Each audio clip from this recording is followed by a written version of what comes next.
Welcome to the GunJones.com lobby chat.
going on, Dead Horse?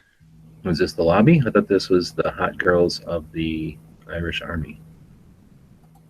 Oh, you clicked the wrong link. It's the hot girls of the Irish Army chat. So we talk about hot redheaded Irish girls. Right, Pixar never happened. Click on the link right above. Okay, best movie Carrie Fisher was ever in. Smeggy, go. I don't know what movies was she in. Wrong. Blues Brothers. Yeah, Blues Brothers. Exactly. As I was gonna say, everyone says Star Wars, and it's obviously not Star Wars. Star Wars was good, and she was in it, but she was better in Blues Brothers. Well, the Blues Brothers was just a better movie all around. Like that was the question: is the best movie she was ever in? Obviously that'd be Blues Brothers. Oh, what other movies was she in though? Nothing. Okay.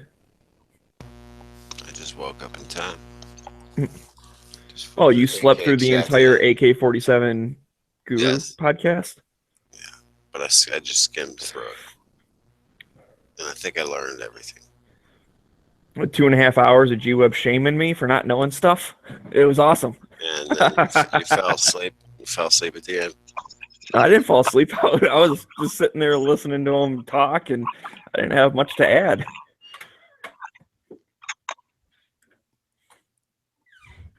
I think that's pretty cool, though, reviewing Instagram. That was kind of a neat segment. So let's see. Carrie Fisher's going to be in a movie that hasn't been that's still in the middle of filming called Wonderwell. So I wonder how they're going to finish that because they're in the middle of filming. And then she's going to be in Star Wars Episode 8. So there's still going to be a couple movies coming out with her in it. But yeah, other than like Star Wars, I'm looking at like she's been in like at guest appearances in a lot of TV shows.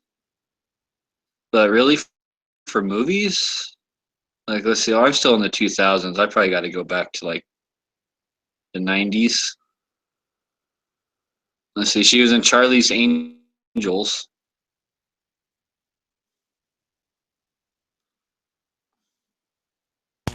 Charlie's Angels. Yeah, she played like her superior.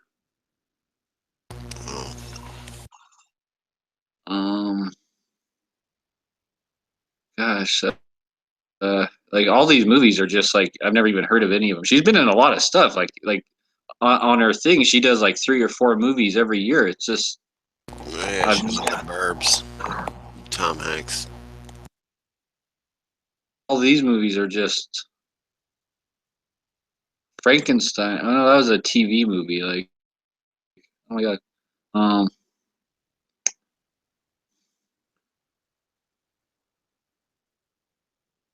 Let's see.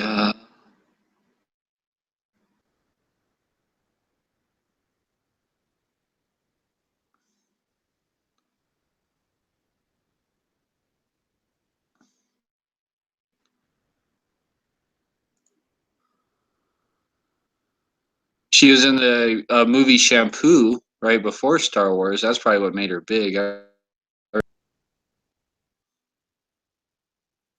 So yeah, she really was never in anything other than Star Wars and Blues Brothers, pretty much. Like The Burbs. I just said it. yeah, but that's not like a big. I don't remember that movie. Man, being like, that movie's huge. I know. Wasn't a big movie, but I got that American Defense mount. oh yeah. Yeah. How much does that weigh? 3 ounces, I think. How much does the one that come with it weigh? Like 6.6. Oh, so it's like half the weight. Yeah, half the weight, dude. And it's quick detach. Like the other one's supposed to be quick detach too, but it has that little rotating knob thing, and I don't know.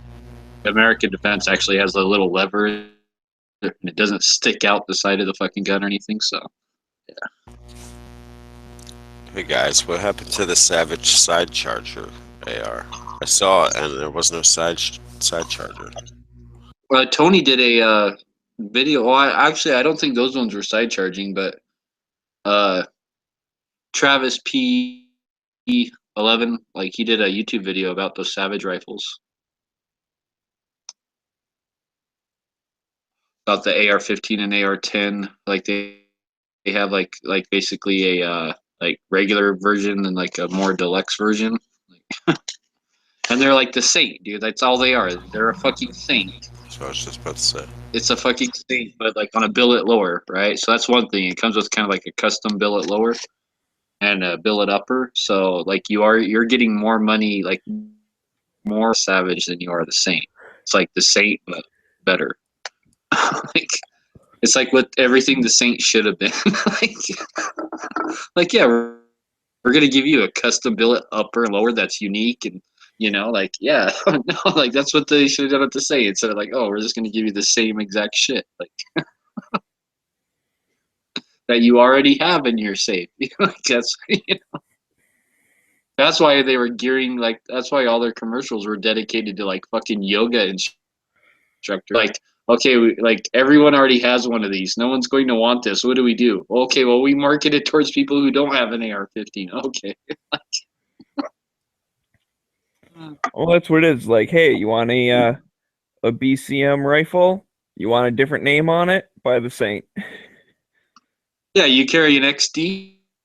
Are you one of those XD guys? Like, you need this rifle to match. Like, that's what it is. Like, but dude, that's Savage. I'm actually looking at those, and when they come out, I actually might buy one. That might be the first rifle, like production rifle, AR-15, that I've probably since my Colt M4. So yeah.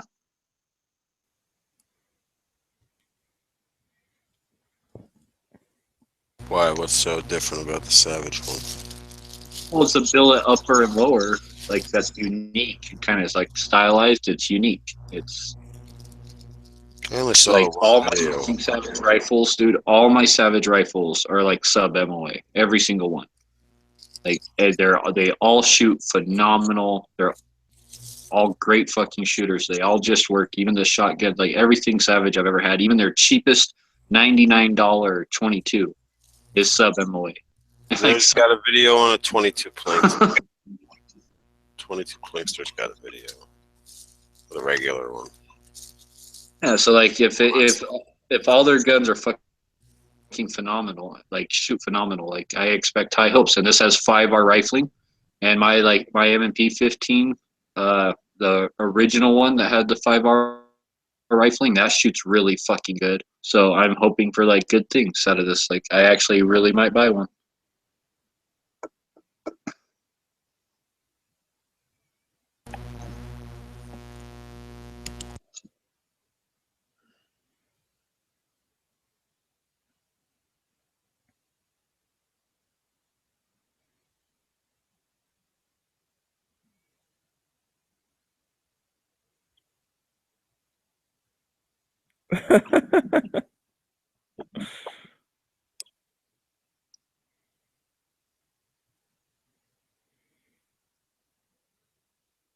Those Magpul sights I posted on the front page, $40 shipped, man. That's the best deal ever on Magpul M buses. Front and rear, 40 shipped. Yeah. Are they real? Yeah, they're real. You can read the if you click on the ad, right? And then it says product ratings, and then they'll have ratings from people, and it'll tell you who it's sold by. And this guy's name comes up every other rating. These sites from this guy, and they're saying they're legit. They come in real packaging. They're legit sites. Everyone's saying they're real. And I have the fake ones, and the fake, you can tell the fakes. They don't come with the flathead screw. The front sight post is different. Like you can tell the fakes, and these are not fakes.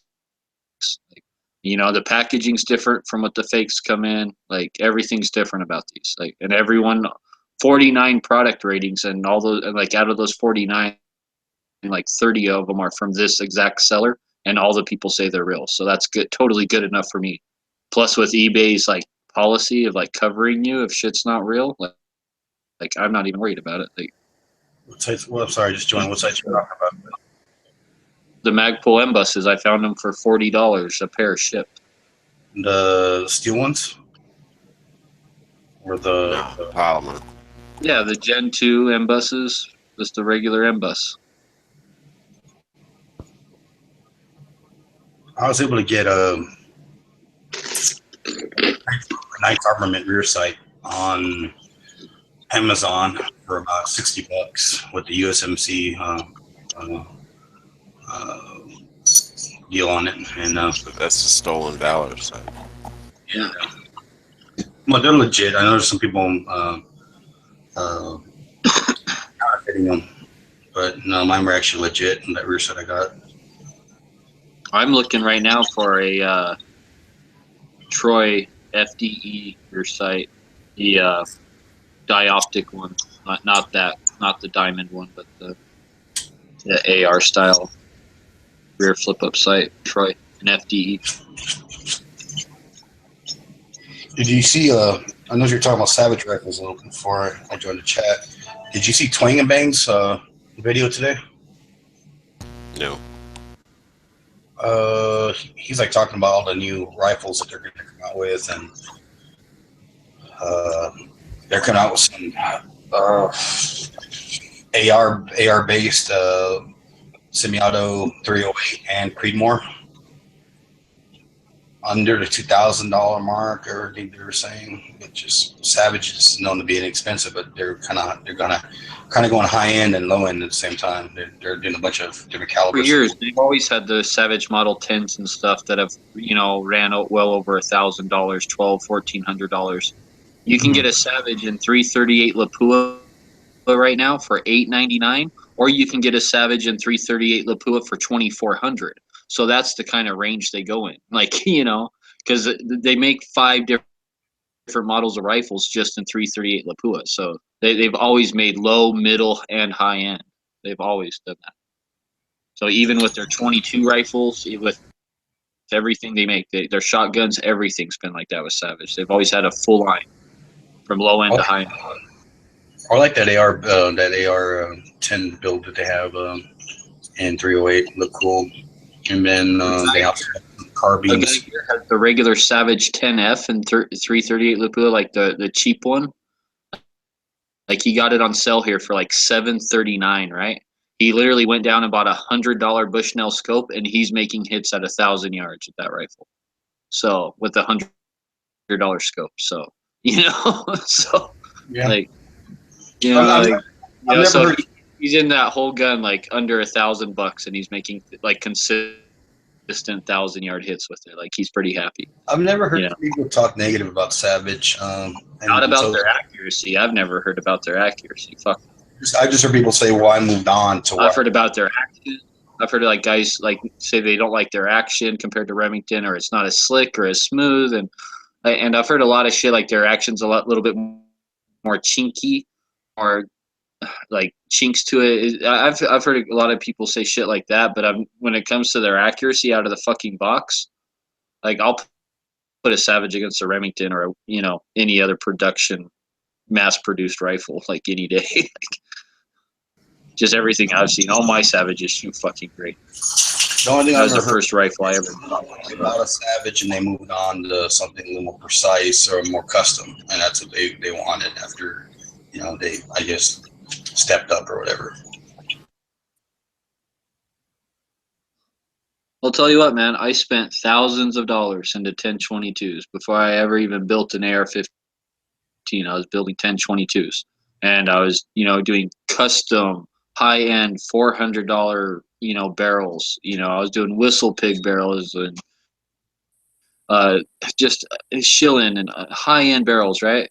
And and none of these barrels, none of the 1022s I built could ever put a fucking candle to just a plain bolt action Savage 22. So.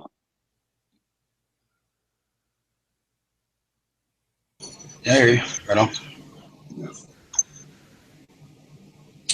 if I buy my first hunting rifle, well, outside of a 30-30 Marlin, it's going to be probably between a Savage or a Hoa. The Legacy Arms rifles that they make.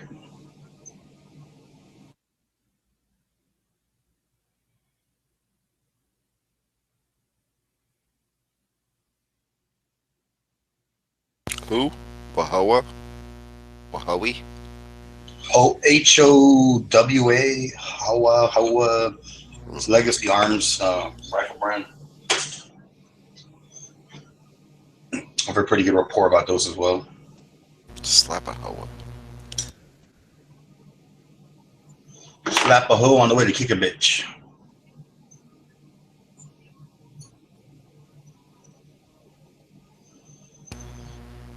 Did you guys hear about that bill? It's this North Carolina.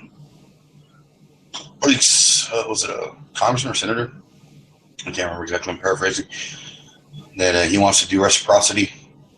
It's the second time at bat doing it, to where your concealed handgun license is good in every state.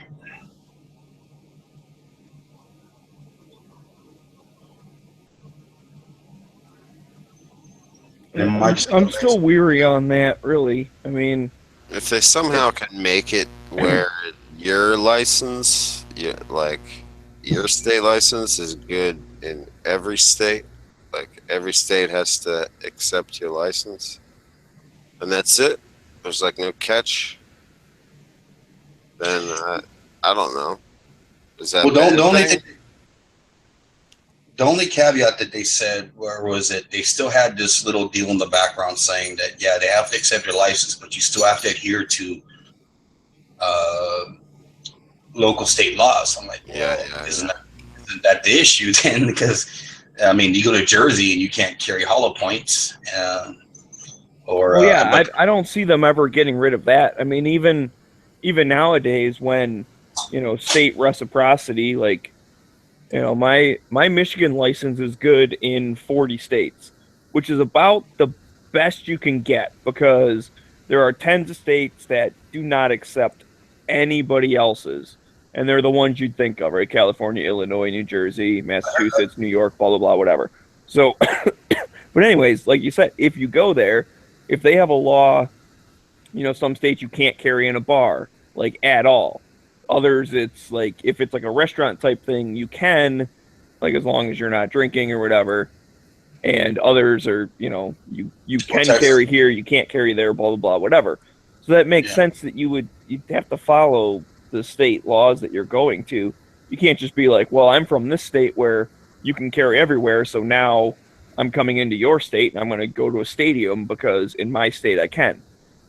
Well, I don't know of any state that can actually allows people to carry guns in the stadium. That's always been a big one. The NFL goes. Well, okay, great, but you know what I mean. It was an example of.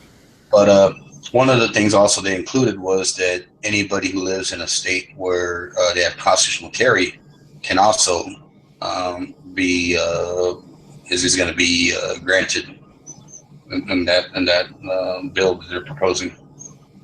Really? So you don't even need a permit from the state? Because like Arizona, right? They have constitutional carry, but they also have a permit if you want one, and there are some advantages to having one. Because of the current condition or current situation that there are certain states that do not that aren't going to respect your constitutional carry. I could see that being interesting, though. You go to a different state, especially if you're in one that's kind of shaky as it is, like you go to New York and you get pulled over or something, you're like, yeah, I'm carrying, like, I guess that'd be a good example. Some states have duty to inform, some do not. Well, you would have to follow those state laws. But anyways, you say, yeah, I'm carrying, I'm just informing you, blah, blah, blah, because I have to. And they're like, okay, where's your permit? You said, well, I don't have one, but I don't need one because I'm from the state. Like, there's going to be a lot of cops on the road that won't know that. Like, I can see them causing problems for sure. What you tell them is when the cop says, hey, where's your permit? I left it on your mother's nightstand. All they'll do is take your license back to their car or whatever, or call it in and be like, "Is this state a constitutional carry?" Yes. Okay.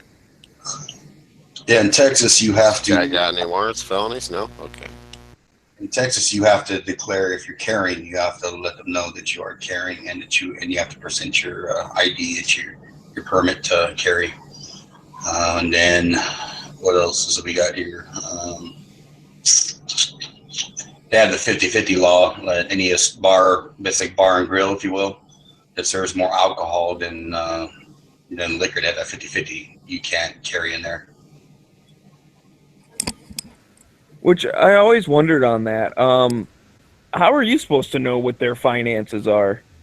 Well, they have a sign that they have to post. It's just a 50-50. It's like so that's like the 30-6 and 30-7 sign, which is 50-50. Is mean that this bar makes more than 50% of its income or profits out of alcohol, and therefore you can't carry. But it's like interesting because like we have I go to Hooters every now and then, and the Hooters here just has a sign that says no handguns allowed. I'm like, okay, fuck off. That's an illegal sign. Right. Well, in Texas, it has to be the official 30-6 sign, right?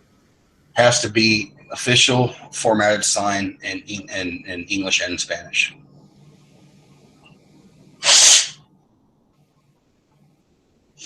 But my wife was like, "Baby, you got your gun on, you can't carry it." I'm like, don't worry about it. They can't. All they can ask me is to leave, and I'll willfully do so and not pay their tab. Bye.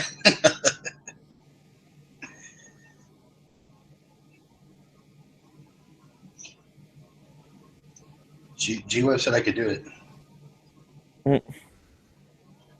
Well, see, here's the thing. I normally name drop and say, well, I know Edge. So what do?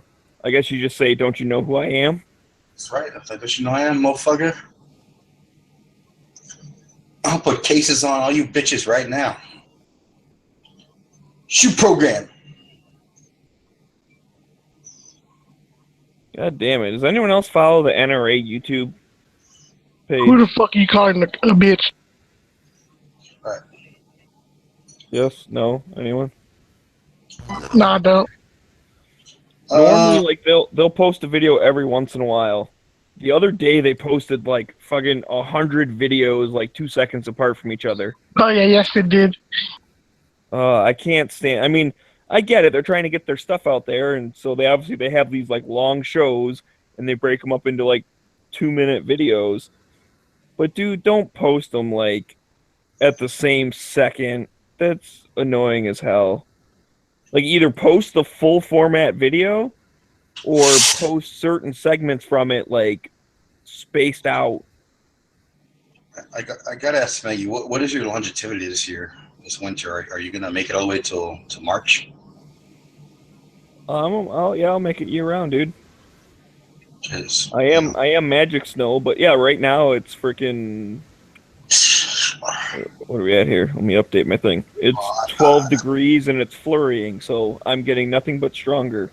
I was gonna say after G-Web's dog pissed you out and you became bonded, with that dog piss, and after he ate you, I'm sure I was magic before then. You're more resilient than ever. Yeah. I was already made out of Magic Snow, so it's all good. So yeah, that guy is like, "Hey man, I make a snow all night, man. Got the yo. Come on, man." Megan took a picture of me. Oh, that's not a picture of me. You do it to me all the time. I'm just being you. And I've been told that that's a good thing to get tagged and stuff because it creates more It is. behind the scene linkage or whatever. So I'm just trying to help you out. So good. And I was trying to wake you up so you would join the AK-47 Guru podcast, but apparently you were sleeping. Yeah. That's I about. didn't know there was a podcast on it. Very special, secret AK Guru podcast. You got it on the handshake. Your soulness is confirmed. She's at work. She's working. She's a cop. This week is going to be nasty. It's Ah! fucking dog. What is the Southern Jazz? Is she a cop? It's gonna be. She's a medical examiner. He plays with dead bodies all the time. Ugh.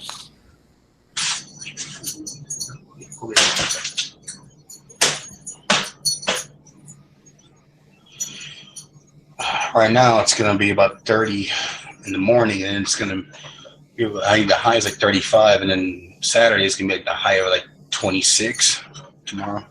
It's about as cold as it gets, San Antonio.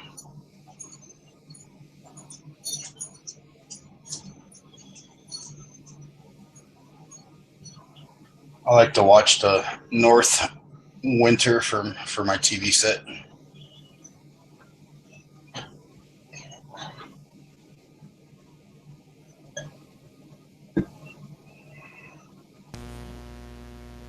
Yeah, he just took a picture of a bunch of gold parts.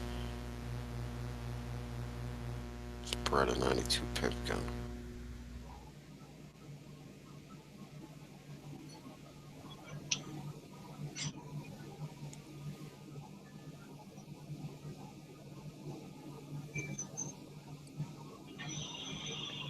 Cool, I guess. It's on my Instagram. Can't wait to see his pimp gun. The pearl grips and the green frame and the mirror polished slide and the gold parts.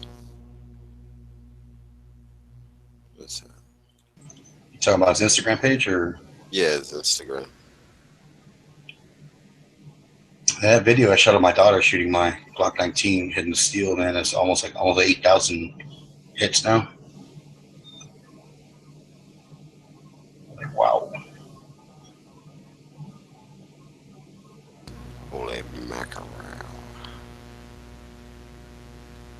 God damn it. This stupid game.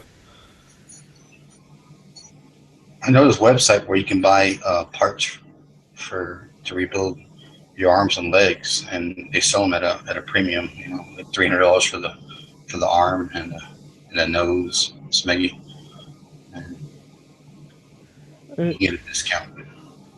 Are you talking about like Mr. Potato Head or something? Oh, Sillman parts.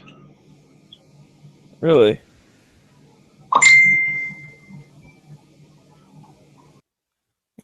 I think I'll stick with my regular zip ties, but that's cool.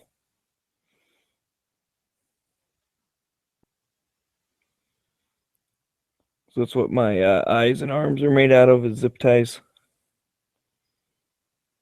It snowed once in Laredo in 2003. And it's like I remember that I was leaving work. It was Christmas and Christmas Eve, and I left work and I had to drive all the way back to Laredo. It's like an hour and a half, almost 2 hour drive.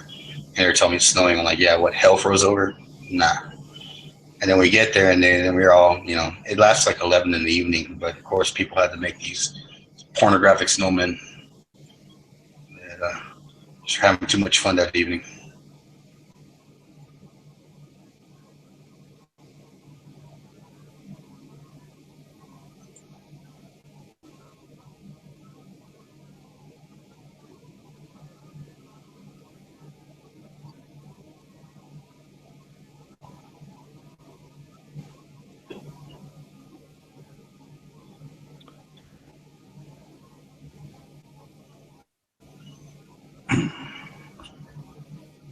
Delos, you there?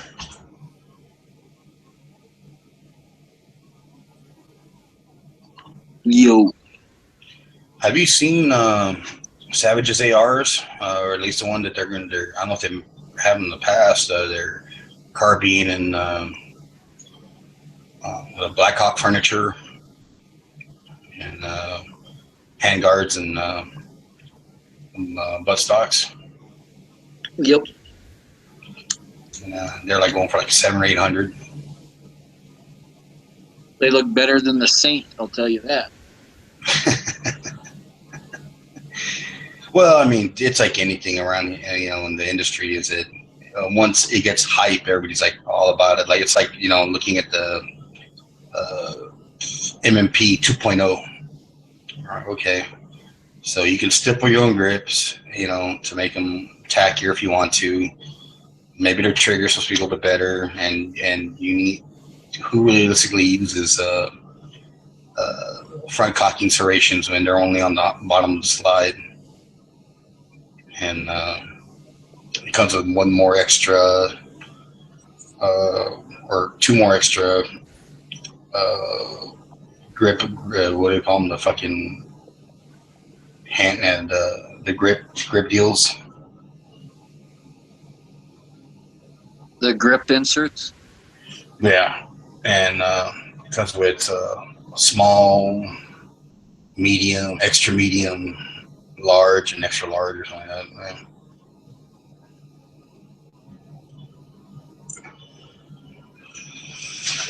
It's cool. I mean, there's nothing wrong with doing a new gen on a gun, but when you look at it, you're like, oh, okay, well, it looks cool. That's about it. One of the biggest things I never liked about I have an MP 9mm full size, but I never liked about the 45 is if you want to use you know, the reason you want a 45 well on a double stack magazine, you got that big ass freaking dong in your hand, you know, grip extension. Makes the gun look ridiculous and oversized.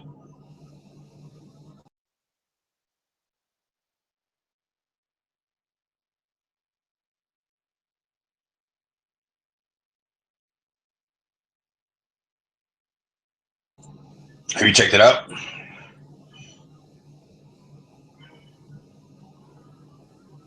Yeah, I've looked at it. You own MMP? Yeah, the 2.0. Do you own an MMP in general? So the first gen? Oh yeah, I got several. I have a full size 9. I like it. I got one of the later ones, so the trigger's not bad. It's just not great. I like the grip.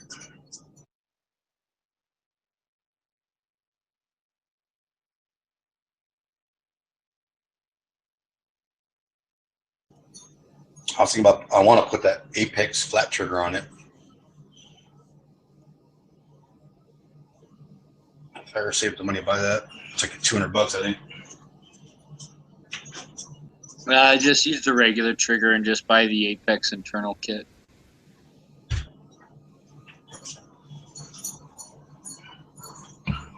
Here's since I put a flat trigger on 1911, that's always coming fond of them.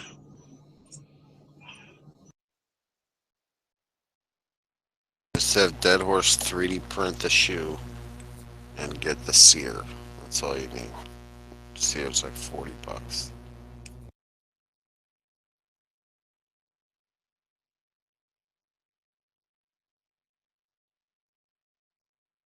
I don't know. I have like 800 rounds through my 3D printed trigger, so and it hasn't broke yet. So and shows no signs of breaking, no like stress cracks or anything like that. So That's what I'm talking about.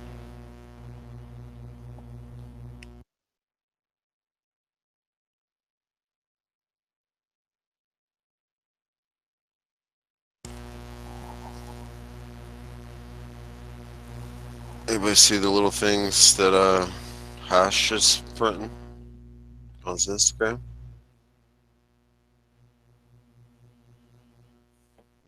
what, like quadcopter parts or something? That's what I figured he'd print, is like rotors and stuff, or drones, whatever. I printed like a turd emoji and a little dragon thing so far. It's probably printed more. Just taking pictures of these.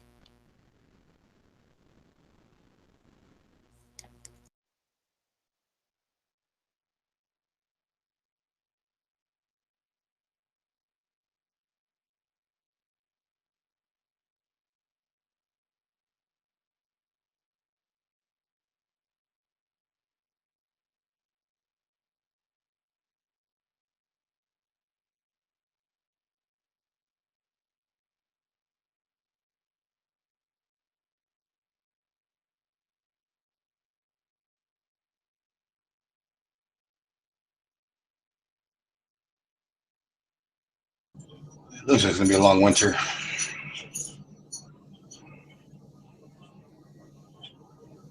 A couple years ago, and it was like freaking all the way back to March, and the north was still covered.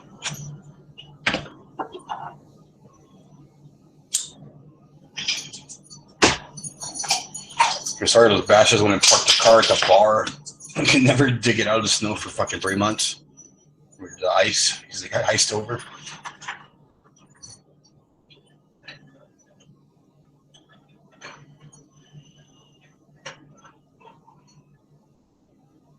You get that kind of cold moon where you're at, where your cars get frozen over.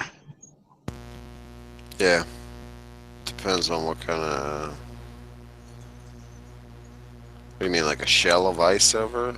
Yeah, no, I'm talking. There's some cars that year, or that it was like three years ago, I think it was, when it really the winter just never let up, and there were some cars like people that parked their cars like downtown, and freaking cars covered in like 5-6 inches of ice.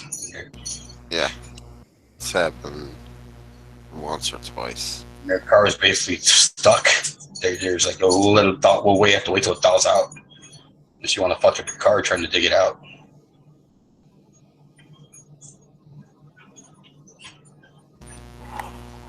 Yeah, it's like a certain conditions come together and create that sheet of ice over everything. I guess you grew up around that shit. So yeah, you super shit. Fuck that.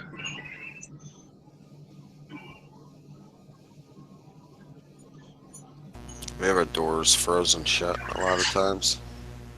Go out to your car in the morning.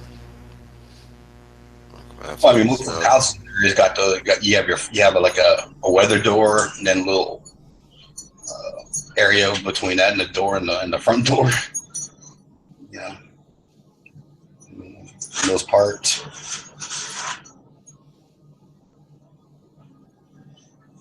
You always get snow every year. Just about. Yeah, and then your roofs have to be built different as well.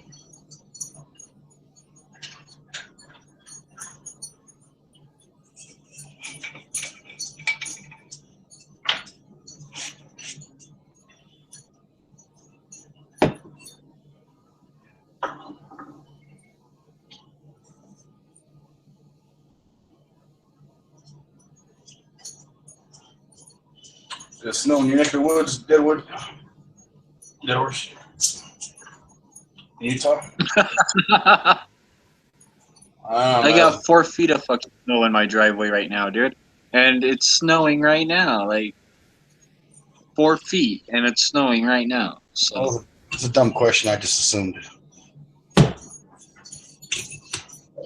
You gotta shovel that shit in the morning? yeah, and I live in like one of the worst spots in my entire state. The only way I could probably get more snow is to actually live at the fucking ski resort. But I live like in the mountains, like right between the Great fucking Salt Lake and a desert, and I get the lake effect snow, and then I get the snow from the mountains, so I get like double dumped on. So yeah. So your driveway is not heated? Is that what you're trying to say?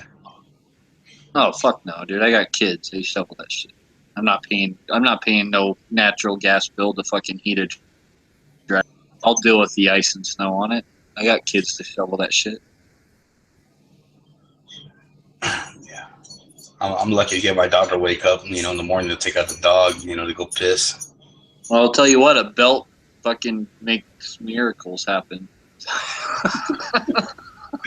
That's illegal in France, sir.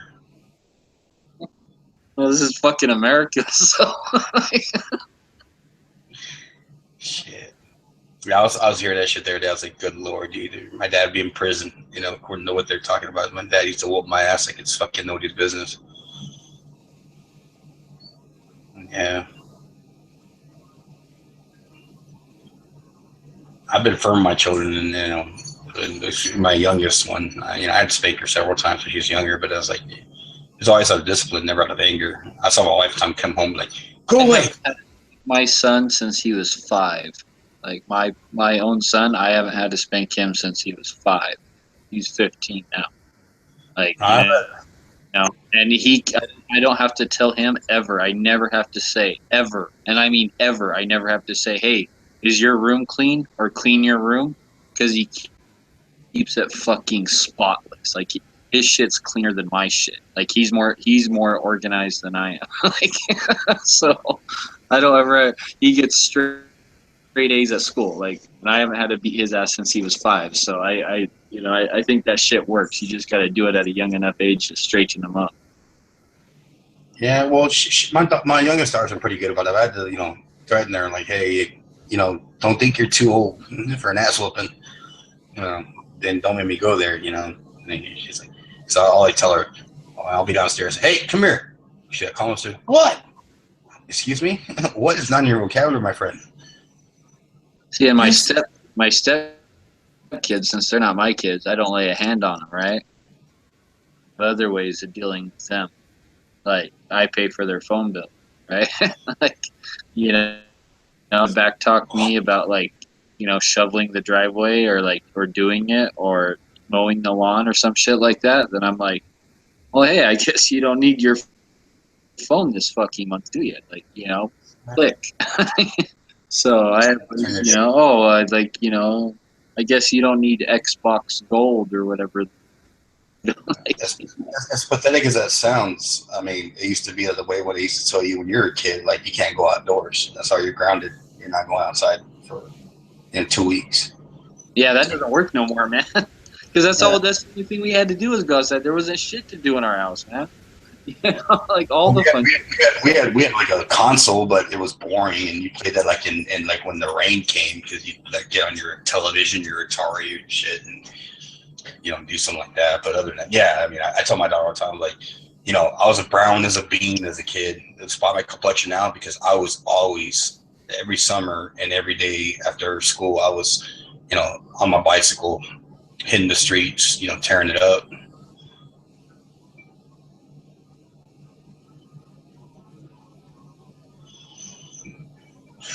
Yeah, my oldest son, or my son, I've had to tell him, dude, I've come close. How bad I want to whoop your ass right now. But, my better judgment tells me, it's not right to do it because teaching somebody violence doesn't do you lick it good. But you got me at that point, and he does fear me and respect me in that I don't have to actually do that, but I have to get very, very close to him and let him know how I feel about this situation sometimes. And it's annoying because I hate that.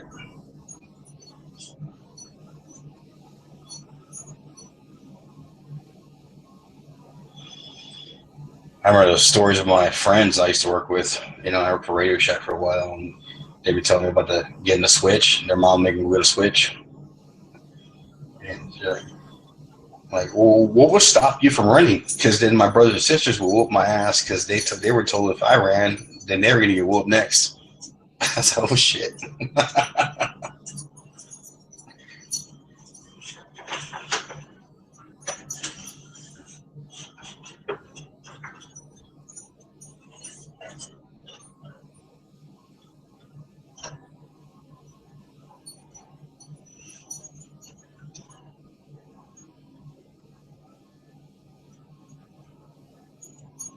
No, it's like that scene from a Red Dawn, right? Where the kids go to the prison camp and the dad's behind the fence and the dad goes, well, I know hard on you guys, right? Well, now you know why. So this is like that Red Dawn that just explains fucking everything about life. My dad told me once. He's like, I'm glad you didn't continue spanking, or whipping somebody with the belt. I'm like, I never liked it as a child, and then there's half times I never even deserved it. But yeah, right. I don't hit my kids because I freaking have an issue. I'm shaking off some war shit, and he apologized to me about that once. I'm like, well, it is what it is, man. I mean, honestly, it did teach me respect, and I did. I think before I talk. I don't fucking mouth off to people, so I'll give you that. But yeah, the kids, I treat them equally, and I'm stern with them. Yeah.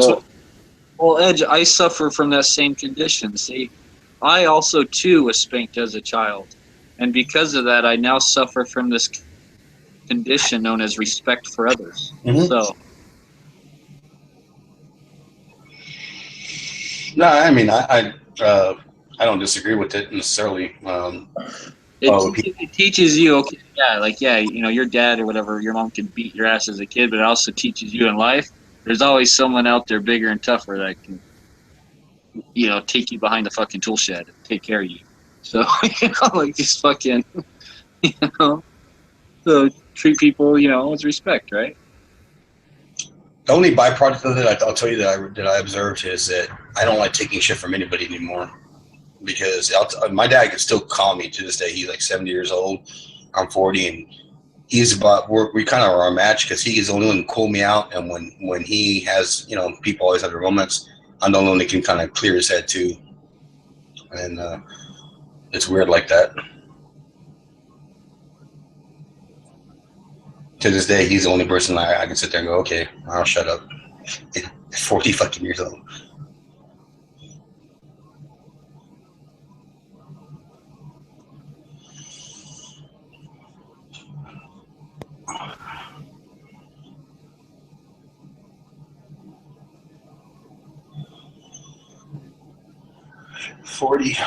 It's 22 years more than I thought I would ever make it, to tell you that.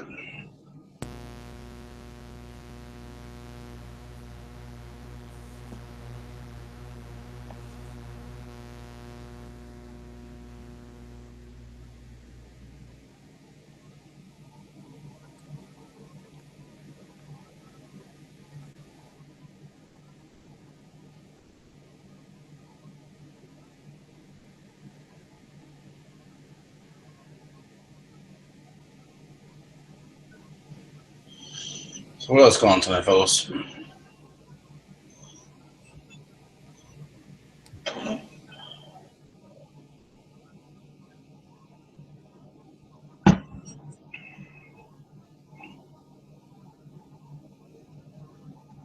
It's not much.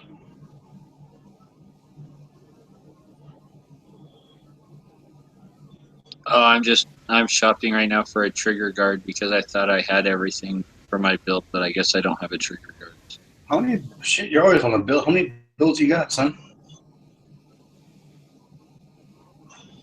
It's just a hobby. It keeps me busy. I mean, I can't knock you on that shit. If you can do it and stay afloat, by all means. No, I'm doing 3 more, and then after these next 3, then I'm going to go back to do probably some 1911s. Have you And built then one? I'm probably... Go ahead. What's that? Have you built one from the ground up? What, a 1911 or an AR? 1911. Well, I have an 80% jig. So that was the first 80%er I ever did was a 1911 before I ever did AR. How did the action come out of it? Did it come out okay? Like, I don't know, by the time I did my 5th one, they were coming out okay. There's quite a bit of a learning curve. Like, I'll tell anyone who ever wants to do an 80% 1911 or AR or whatever, just, like, don't dig in that one 80% frame or lower. Like, don't. Like, buy, like, the 5-pack. Like, because, like, the first one, like, you'll fuck up, right? And it can still totally work. You fucked up. You know that inside your head there's something not right about your shit, that you took off too much, that you have, like, bit chatter, that you did something that's fucked up. And you know it's not right inside your head. So, like, okay, you need to do it again. And it's like a learning curve, and you're sitting there taking off too much material, trying to go too fast, which is what everyone does. Like, when they first do it, they always try and take off too much material, go too fast. Like buy the fucking 5-pack, and it's a learning curve, and you're just gonna have to eat that money and of, like, your first couple fucking them up, and count that as, like, the learn, right? Like, we pay to go to school, and, like, we gotta pay to learn to do shit. Frames? Yeah. You've never bought, like, a standard receiver, like a Caspian, and try to do a build from there? No, I not a Caspian. Fuck no, I've never bought it. Like, I've used a couple of the Palmetto State Armory, like, finished frames that are serialized. I didn't even know they had those till, like, like a couple months ago, I saw that they were actually making those. I'd never seen them before. They've had them for years. Yeah. So I never knew about that until I saw an email about that. Like, hey, buy a frame for it was like $150, $200. you know, every time I've bought frames from them, they've always been on sale for $99. Mhm. So that's every time I've always jumped on that. I've Are they always forged? bought it when they're $99. Yeah.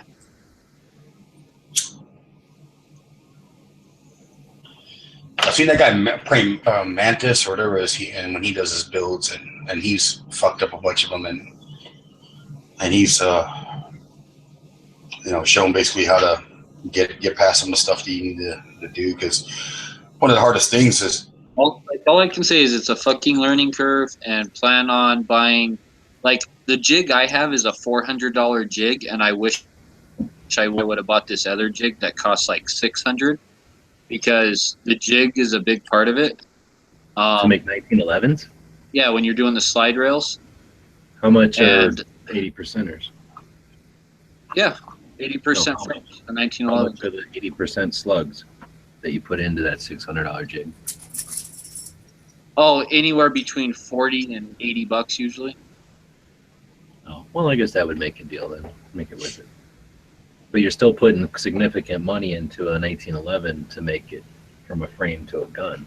You're buying a barrel and slide and springs and shit. None of that's cheap. Oh no. A lot of times, basically, you can find like a 1911 kit on like eBay, right? That'll be like the slide, the barrel, all the internals, everything but the frame, and then you can just, you could buy a frame from PSA, and then you can buy that. I've seen those complete kits with the slides and everything sell for as low as like $220. So really, you could be into a 1911 doing it yourself. From the cheapest one I've ever made is about $300. So that's exactly how I did it. yeah, but you can buy like Where'd all those parts come from? What was the donor gun for all those parts? Yeah, I don't know. I don't know if it's like some kind of police evidence thing. If they like, because one of the places I bought from was actually a police department on eBay. Okay, but I mean, when I what bought was- 19. What was So the it's- gun? Was it a Colt or was it a? Oh, no, Rock Island Armory. Okay, so if it was a Colt, it would cost more for those parts. Oh yeah, if it was a Colt, that kit would probably sell for $500. Okay, Everything but the frame. I see those like $400 to $500 easily. But the Rock Island, still like a slide barrel, everything for $220 for a Rock Island. I'm not complaining. Like everything, all the internals. And I bought that from like a police department on eBay. And I don't know if like what they do with their guns, because they have like they'll have other guns like that listed, like SIGs and stuff, and it'll be everything but the frame. So I think like evidence guns or something, they might be stripping them down, selling all the parts on eBay, and then just destroying the frame or something, destroying the actual gun. I don't know what they're doing with that. yeah. A lot of times, if they're tasked with destroying them, they know that that's a waste of money to just destroy all the parts. Like you say, it can be worth $300 to $500 for just the parts. So Yeah. they can sell that off and make money that pays for the bullshit destruction of the rest of it. one of the companies I like is Fusion Firearms. He's not cheap, but he's not expensive, and for the stuff he makes, to build a gun, if you want to build one or buy one of his guns pre-built, or all the parts he makes for him, I like his parts. And then most 1911s the two I have, I've redone all the springs and pins with Wilson Combat.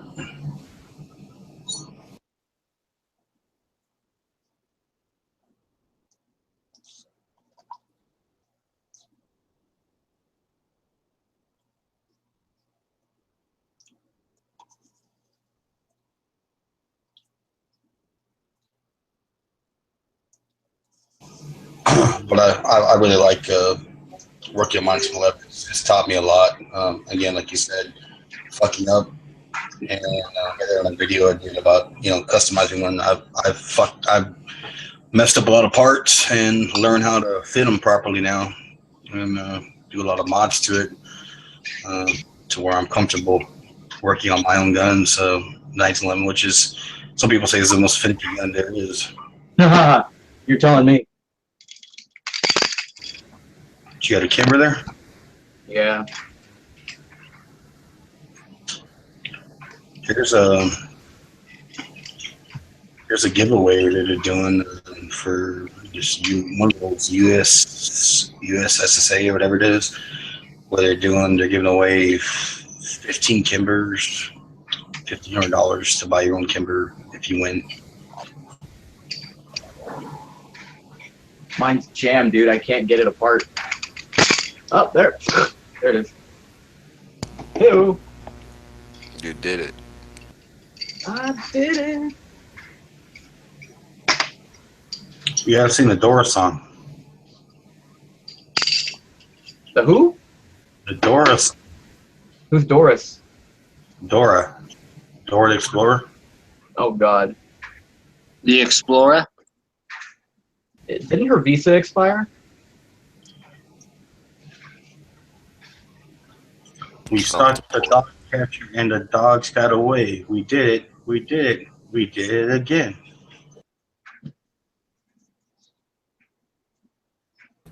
What? Hey, have you guys seen those compensators for the 1911s? They're made by, like, I think Wilson. They look like the Punisher compensators. They make your gun look cool. They don't really do shit for your gun performance. That's all about it. Because if you want a true compensated 1911, you have to have their barrel compensated as well. I don't know about all that. That's one of the. I mean, again, I'm not talking from experience, but all the reports I've seen is saying that if you put that compensator in, it just makes it kind of look cooler, makes it look your gun longer. That's about it, and it doesn't look bad, you know. So It's like the Punisher. yeah, but a true compensated 1911 for repeat shots on target is when you get into getting a barrel it's ported.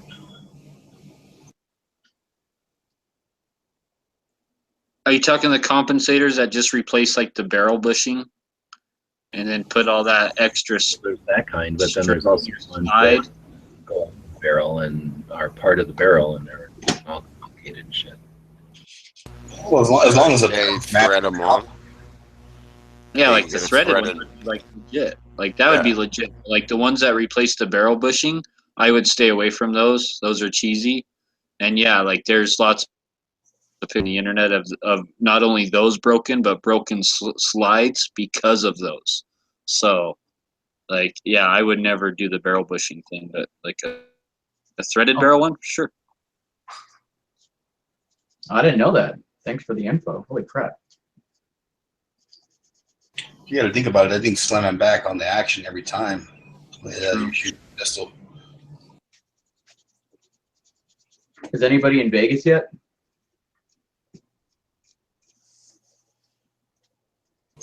For SHOT Show? It's Thursday. Still a mile away. Have Maybe a- in a few days, everybody will start showing up. I know a sewer rat is going to be there. Are you going out there, G? We're Yeah. at 12th year. But it's a lot of years. Even dozen. Gotta make a baker's dozen next year. Yep. Your donut patches. 13 of them. You need to go to Stratosphere G-Webs and get on that roller coaster they have on the very top of the hotel. Oh, I haven't been up there. I did the roller coaster through New York before. I didn't like it. I don't like roller coasters. Well, see, the one thing that looks cool is that skyline thing they got. It cruises through downtown. And I've seen many Facebook videos on it. That thing looks fucking cool. What are you talking about? The Ferris wheel? No, it's like this thing they put you on, and you just like cruise the whole skyline, like you're attached to it. I don't know what the hell it is, but you're just like hovering over it the whole time, like a zip line that you're attached to, and you just like go through the downtown strip and so on. It's pretty slick. I have no idea what link to it. Yeah, look it up, but it looks cool. It looks like a lot of fun. If I go to Vegas again next time, I'm definitely gonna do that.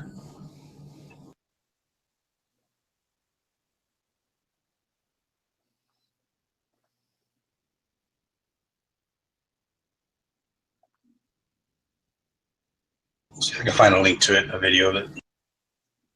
Hey, did you see that Leia Speed came out with her own poster? Woo! Her own toaster. Poster? I want the toaster, Leia Speed toaster.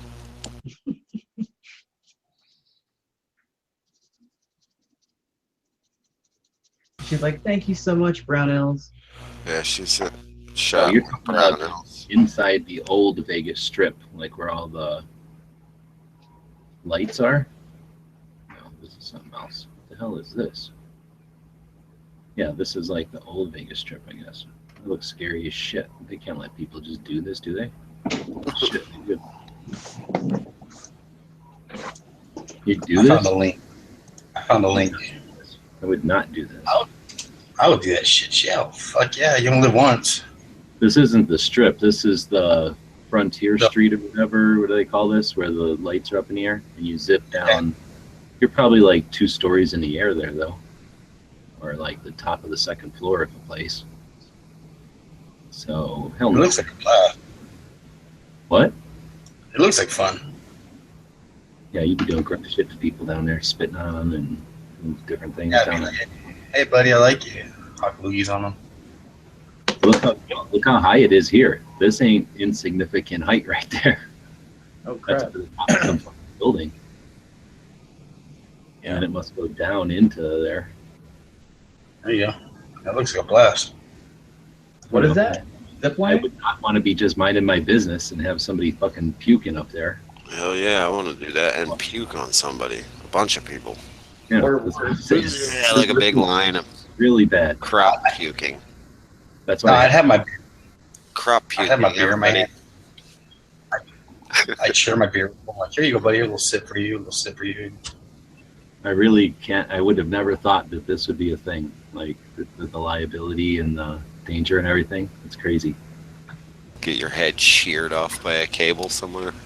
Oh, that would suck. You're all sitting there, do a shot. How high that is. That's crazy. Oh yeah, because you know you're going to get people that have been drinking up there. There was one in some other country I saw on Facebook today. Zip line. It was the longest zip line in the world or something. Dude, I saw this thing on Facebook where this guy, it was like in Dubai or something, and they launched him on like this catapult, and he landed on the other side of the building. I was like, dude, they would have to time that just right, or that would be like one dead Haji splashing into that freaking building. I've seen those ones where like South America where they Launched all a the couple people into that the wall first. Like, imagine all the drunk people like being like, "Oh, hey, let's throw my beer at that guy flying in the That sky." guy's Like, flying by. That guy's flying at me. Yeah, I mean that could turn into like a thing. Hey, let's go downtown and And wing beers at the people flying by. yeah. I wouldn't waste my beer on something like that. That just That would only happen for a little bit, and then they'd crack down on it. Oh no, you get a Nerf Then gun. they'd give you a helmet on your way down. with all the outer You gotta wear towners this helmet, you can't drunk see and any. crashed in Vegas. Oh my god, dude, that's I bet that's an every night thing. That someone gets like some shit thrown at them while they're on that. Wow, these barrels are kind of junk, man.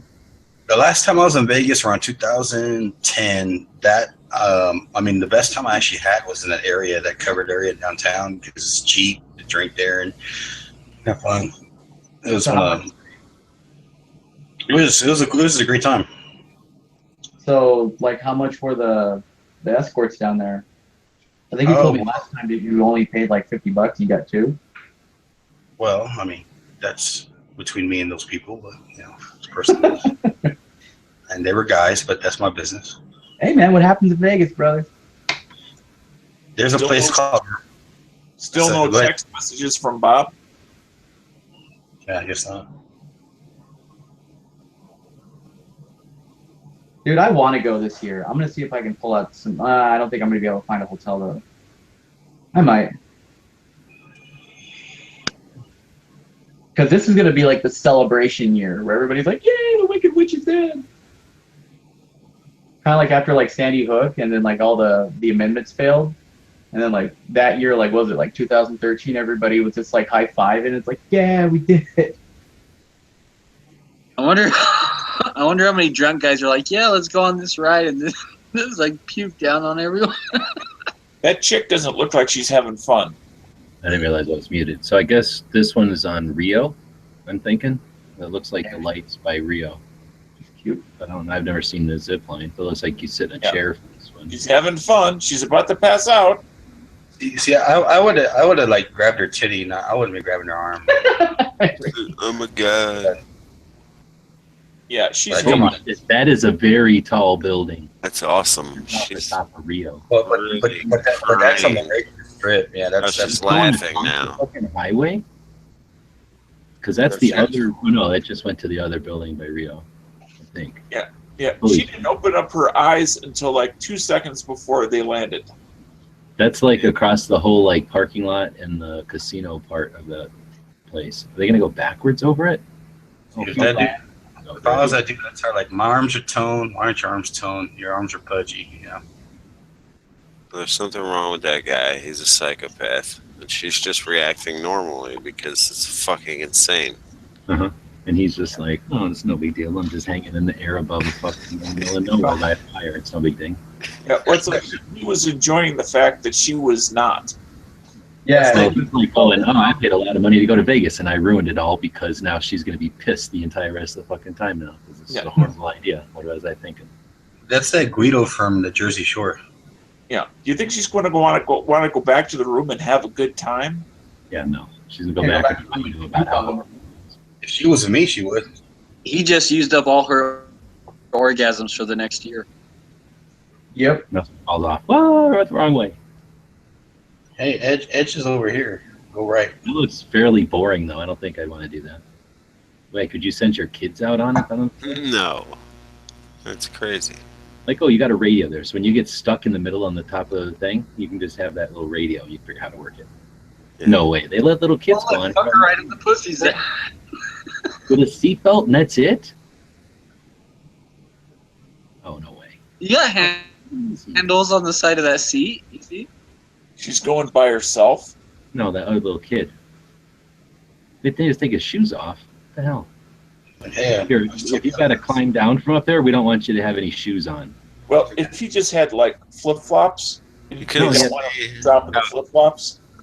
They just don't even have a seat, like a shoulder strap or nothing. Kids No, are from you our couldn't see how minimalist the seats were at the nighttime one. And would you let your kids go across a parking lot at the top of a fucking building with a lap belt? No. And it's not even one of them like harnesses, like a roller coaster. These kids are from Iran. They're already, you know, they've been sold and bartered for sheep. Like, And dude, one of those kids could slip right out from underneath that. Oh fucking my seat, goodness! though, All they man. have to do is react poorly, and they're There's out. nothing there's nothing going between their legs to keep them from slipping down through and shit. Oh, And yeah, no. that's pretty unsafe. No way! That's horrible. that's the Aria or the Win that they're at there. That's the Rio. I'm pretty sure. See how far forward you can lean, little Billy? He says Rio. Yeah. Look at that. They didn't even check them or nothing. Look at how loose those belts are already. And they're sitting there wiggling all around and waving. Oh man! It's better be Onto in the middle. What were they thinking with this thing? well, it's better be the fat guy where you barely fit. And they're like, okay, you're. Are you sure? I'm good. Hell no. He's making faces at the camera. Frankly, is not aware of what's going on. I remember the last time with the Six Flags with my daughter, and they put I got the Super Animal with her, and dude, that thing fucking was crushing my fucking gut. I'm like, oh god. They didn't even look down. Though. Fearless little children. You know, they can be fearless because they don't know what pain really is yet, or death. That's true. This must be the one on top of the stratosphere. Those are millennials. There's no way I'm doing this either. No, what the hell is this shit? That I can see that. Excedrin. I think I got a headache. Okay.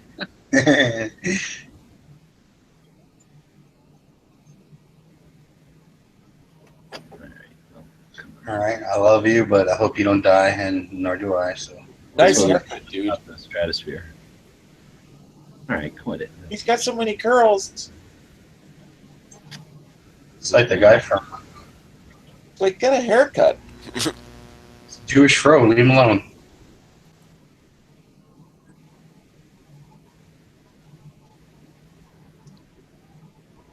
That's how Bob gives his thumbs up during the Daily Show.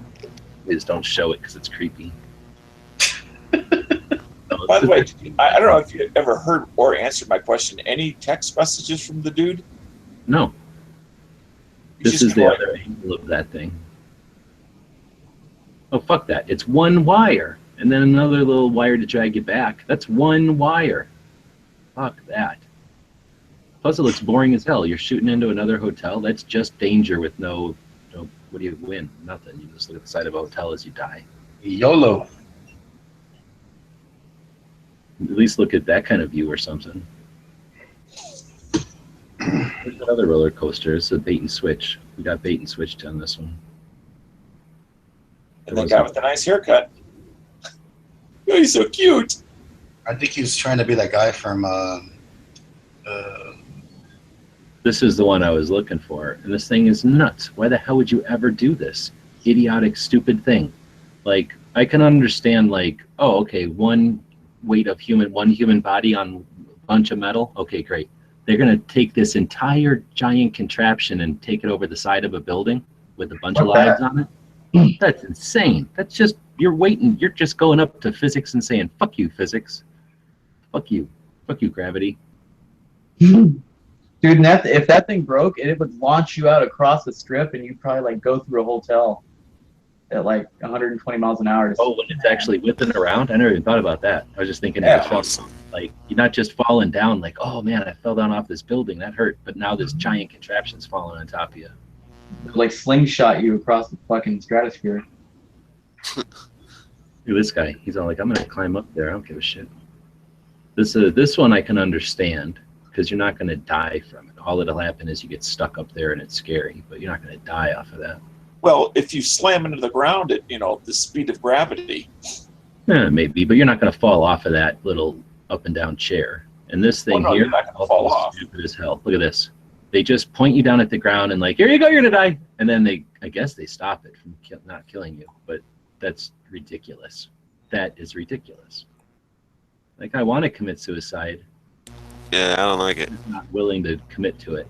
That's ridiculous. I don't So, know why you like, want- give you a whiplash. I don't think so, because it slows down all lame. What does it just go like 100 feet off the building and then stops?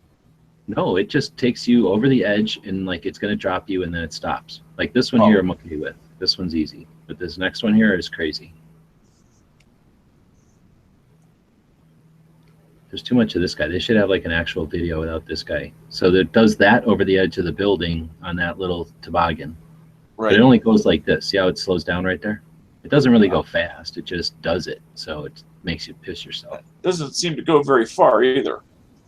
No, it's just the point of like, I'm not going to just look over the side of the building. I want a giant piece of metal to be bolted to the top of the building to push me over the side first. That might stop me from going to the ground. Yeah, and best case scenario, somebody behind me pukes, vomits, shits, or all three, and I get to be the gravity underneath of that. You know? Yeah, I get it all over the back of my head. Yeah.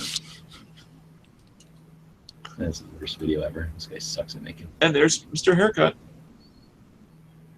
What the fuck is this for real? Hey, how'd they get my picture? Nice glass of Glade. Oh, I thought that was like a drink. Think you want fresh breath? This is Glade Fresh. Drink this. Delicious. Like, I warmed up that Glade shake with the string in it, and it was horrible. And now I'm having trouble breathing. Is this for real? This ain't for real.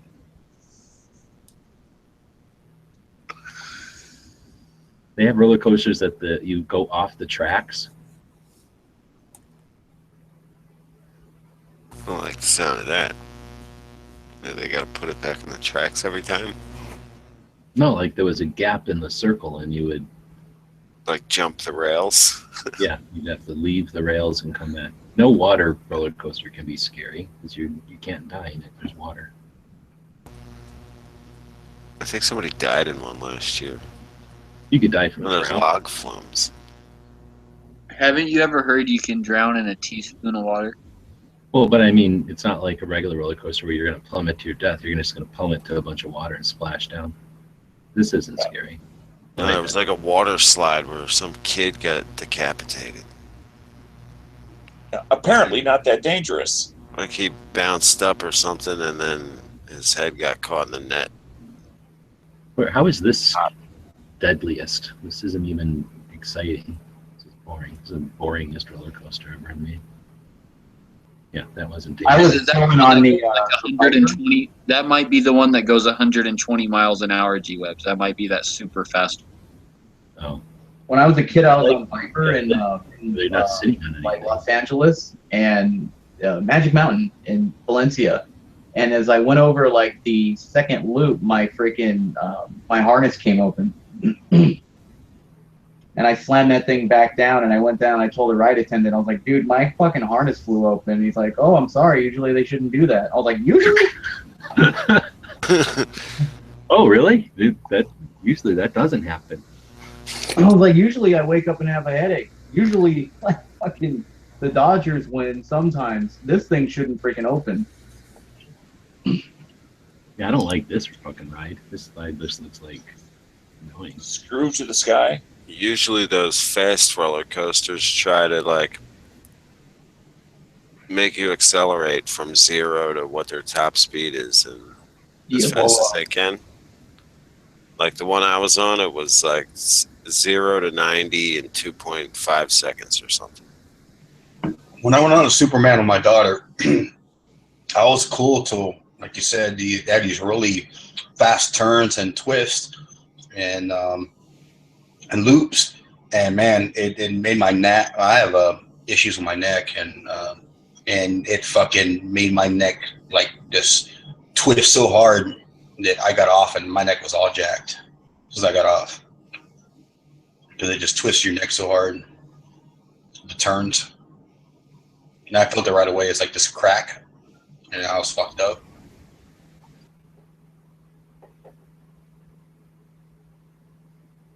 This one definitely seems elaborate. I wouldn't call it deadly. What was deadly about any of these? They have that spin capture, like if there's a big gap in the rail or something. Or maybe they're talking about something. Saying top 10 deadliest theme park accidents ever. Oh, maybe that's just a link to a different video because there's definitely no accidents. There was a lady that went on the Indiana Jones ride at Disneyland and she broke her neck. Because it's so crazy, or because she was a dummy? Well, she was in her 70s and she got on there and it makes really sharp turns and jolts and oh, ow. Well, She was brittle. we went on to Disney World in 2011, the Himalaya at Animal Kingdom. That is a crazy, because it goes forward and backwards at steep fucking twist. And that one was crazy. I was surprised my little girl at the time. She's about 9 or 8. And she got on with us, and that's a crazy roller coaster, Himalaya. I was at the Ventura County Fair back in California, and there was this I didn't see it, but I guess there was like this big old freaking, this guy was like, the news said like he was like really like overweight, and he was in the UFO. I don't know if you guys ever been to like it's like you just get in there and they like freaking put you in and they just like, woo, you go around in circles inside this thing. Talk about the Gravitron. Yeah, whatever. I mean, it's called different things, different places, but I guess what happened is like his thing freaking came out and he just went, he started like rolling around in there like a fucking, like an egg in a bucket. And Well, he got all messed up, man. What is this ride called? It's called different things. It's in different places. It's Like that one where it's like a giant, like you're like inside of a giant tube or like a big cylinder, and then you stand there and it starts to spin, and centrifugal force pushes you against the wall. That one. Yeah. And your Okay. floor And goes the away. floor drops out. Except Yep. if you got that guy in there, like he's saying, it's like an egg in a bucket. Big fat guy rolling around, clobbering Well, into people. I've been on that ride, many years ago, and there were no harnesses holding you in place. No, there weren't. When That's the whole point. That's the whole I point. think they put them after the fact later because when I was a kid, they didn't have them either. And They call it the Gravitron. yeah, we called it the Gravitron. The urban legends were is that if you got to watch your fingers because when those things coast back, they kind of coast a little bit up and down. The thing you're on is you catch your fingers and they'll chop your fingers off and I don't know what. And one of the biggest things we used to try to do is to have that rail with the guy in the middle. And you try to hold on to the rail as long as you can if they'll let you do that until you finally slam back into the fucking, to the deal when you can't hold on anymore. That's one of the things we I've also heard that if you step on a crack, it will in fact break your mother's back. The legends are true. So did the guy must have gotten out of his little cage that he No, was. you're not in a cage. That's the whole point. It's just a big carpeted cylinder, and everybody just stands there with their back to it. It starts to spin around, and before long, you can't move. That doesn't make sense with the fat guy rolling over everybody because you're stuck to the wall for the most part unless I mean, you some the your fat weight. guy would have injured all the other people. Everybody would get injured. That's the point. Yeah, everybody got all messed up. Not What I think fun for probably anybody. happened when this guy tried to make some stupid move or something like that, he was probably drunk. And he's like, "Oh, watch, I can crawl around." Yeah, I And- mean, if you push yourself away from the wall, you reduce the amount of centrifugal force, and you can you can break the gravity hold. That's I what don't I'm know. saying. If you were What standing in the center, the middle, the sides can go around all you want. So yeah, as soon as you Right. aren't being pulled by a centrifugal force, then like you're not anchored to that. Then you're just clobbering into I everything. couldn't think of like a worse thing to happen. Yeah, Yeah, they're we- like, oh, that sounds like a fun. I was just throwing one. into the face. What we used to do is once the seats the boards start going up, you would like try to like lay sideways, and that was one of the cool things to do is just be sideways against the boards and they go up and down, as the speed. I never went in them because I never I don't like any ride where if one person vomits, you got to be collateral damage to that Oh, shit. shit. The Zipper was the scariest carnival ride ever for the longest time. I don't like to be tossed around and freaking, thrown all around and shit like that. If I want that, man, I'll just go and piss off a drunk guy.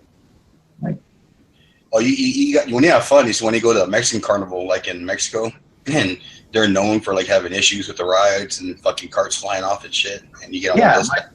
my Tio Roki took me to this freaking carnival at the church. It was like Santa Clara Catholic Church. And he was like, Oh my- "Mijo, let's go to the carnival." And I was like, "Oh, fine." So, I'm sitting there. I'm like 13 years old, and I'm like holding it. And I was like, "I don't think this is safe, sir." And he's like, "No, it's safe. We checked it." I was like, "Oh, my faith is restored."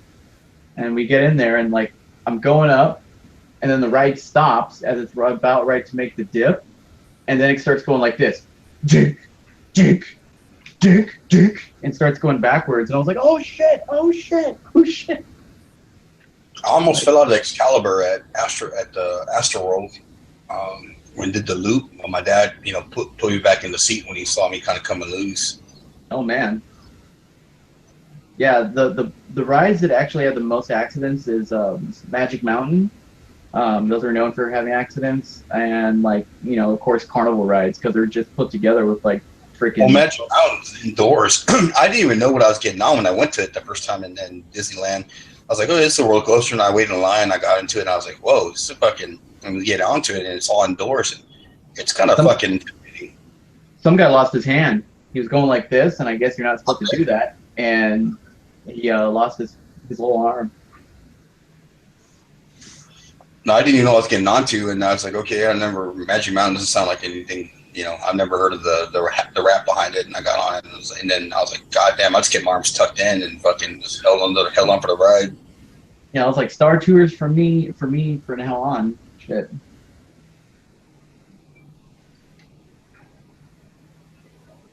And they have the same ride also at Disney World. They have the Magic Mountain 2, which is if I remember right.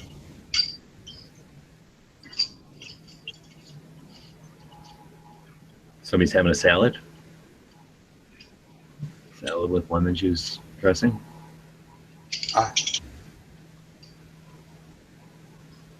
Where's this place? That looks like a crazy cool building, that red thing. Well, probably like Mall of America. That giant red No, thing. Mall of America, you can't see the outside. That's Oh. quite large in All America. The coaster. the roller coaster here in San Antonio, the initial FS6, the Rattler, was so tall that they eventually eliminated it. And before they eliminated it, they cut it down because people were complaining of whiplash. They had so many whiplash claims against that roller coaster. Because it's an old wooden roller coaster. It was the largest wooden roller coaster in the United States for a while. It had the tallest peak or whatever. The one at Magic Mountain, the one that was like my favorite when I was a kid, called Colossus. That thing actually burned down. Somebody was probably smoking a joint and it went up. They're like, "Oh, it's California, it's legal, man." That's not the way joints work. They usually burn out. Well, maybe they were using a Randy and the wire helped it. Not Not that I know what Randy is, but Adios. I'd have to refer to my colleague Dano for his when he left. heck damn it.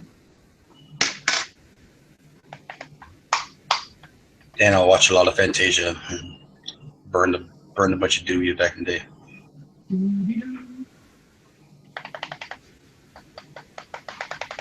God, only this one. If that Kimber's just giving you shit, you just give me that. I'll give you $200 for it. We're good. Oh wait, dude, this is such a nice gun. It's just a freaking pain in the ass.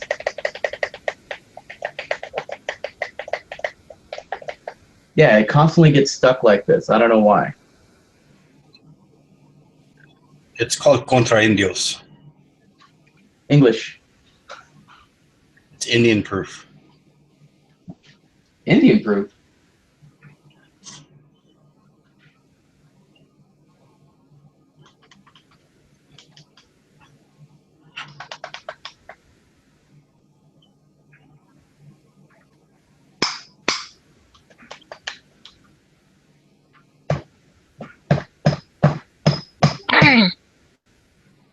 You should have that much problems with any given 1911, much less a Kimber, unless you got some kind of buildup or something within the rails or the slide action that's causing that, or your barrel's not barrel hood's not set right.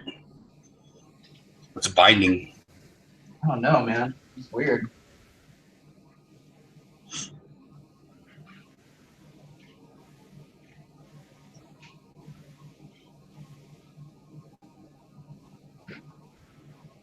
What's the weather in your neck of the woods, Gio? It's getting colder.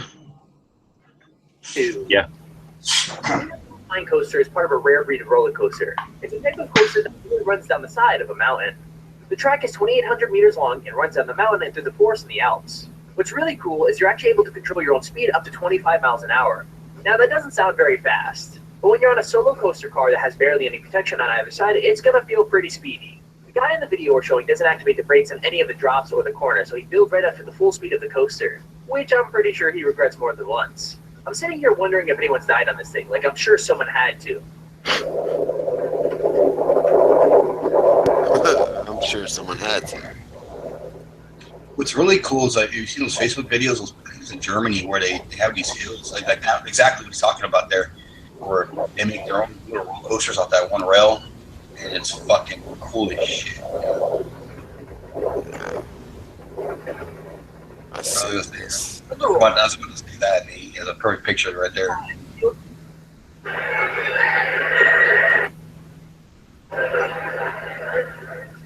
Number 6. The Stratosphere Hotel in Las Vegas is home to one of the scariest rides in existence. Yep. It opened up in 2005 and sits at Stupid 270 idea. meters above the pavement. I mean, riders are literally dangled out in the open stratosphere above They had a regular roller coaster that went out the very top and just kind of spun around it. What's crazy is that in 2005, a group were left dangling for nearly an hour and a half while the ride had a fall. There you Imagine go. that, just hanging there above Las Vegas waiting for the ride to get fixed. I mean, I guess at least the view would be nice.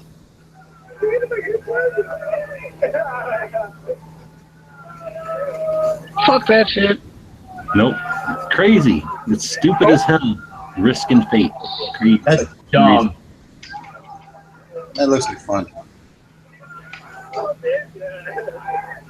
They all sound like they're having fun. Yeah, just want everybody sounds Got up. to die.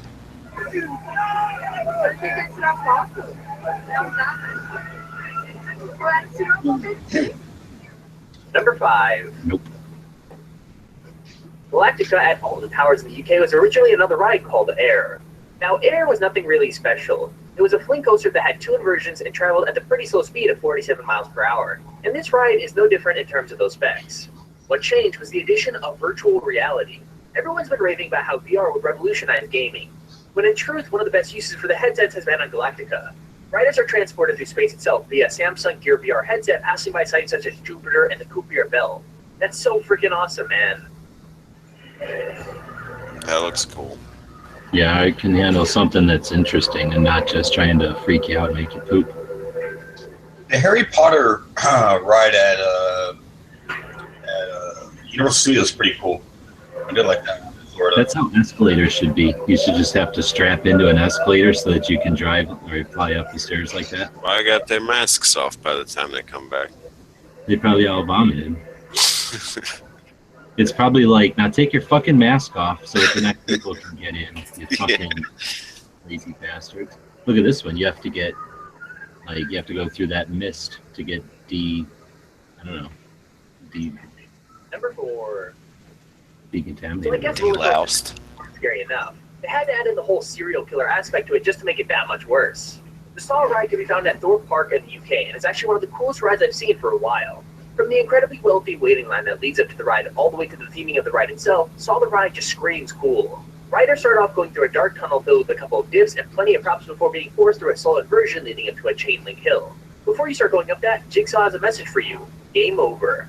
Riders then go through a steep drop underneath some saw blades, a couple of blank turns, and another inversion. It's actually pretty damn cool. Doesn't sound cool at all. Sounds stupid. I want to play a game.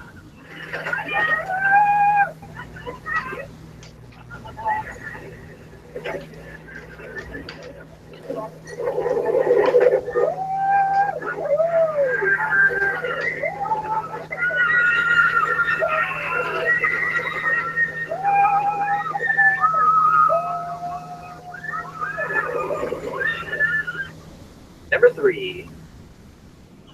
Oblivion is another classic UK ride with 3 complete inversions, 2 of which are experienced best in the world. It's not long like some of the coasters we've got on this list, but be prepared to get Where's the? They keep showing this one with the no loop, no something rail down at until the it comes top. to a stop. This ride is literally 2 pieces of string attached to 2 really tall towers and a wall for people to sit in, and it's pretty freaking sweet. Now, if you didn't know, I absolutely hate any sort of ride, whether it be a roller coaster or just a slingshot thing like what we have here. All of you are absolutely insane for wanting to go on roller coasters. It's like you're asking for death. Let me know in the comments if you like to ride on roller coasters or if you hate them like me. I mean, they are so terrifying. Who would want to go on one? I'm gonna make a video about them. Yeah, exactly. Let's see how much money you made on this video.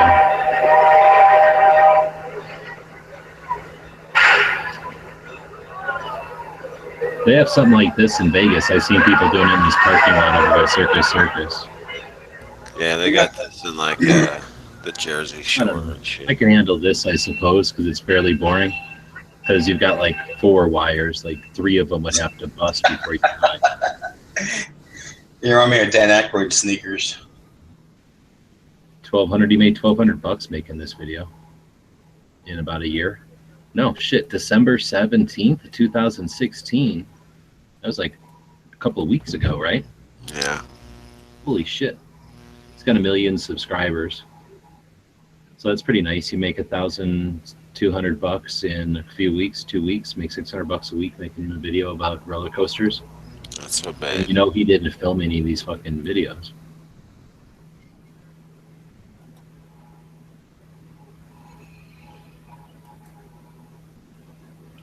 We were at I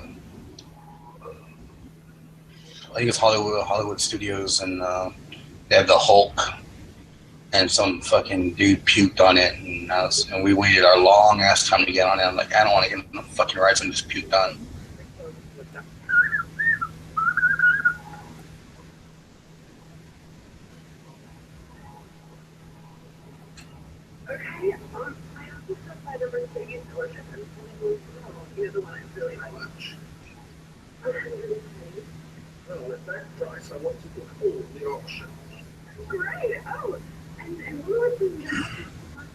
I'll tell you, I saw my little girl. You know, she gave me this look like she was tired and weathered. I'm like, you better put a smile on your goddamn face. Fuck up the money you came here. Came here and it's all for you, and you have a poopy face. Shit. Does anybody know whose phone this is?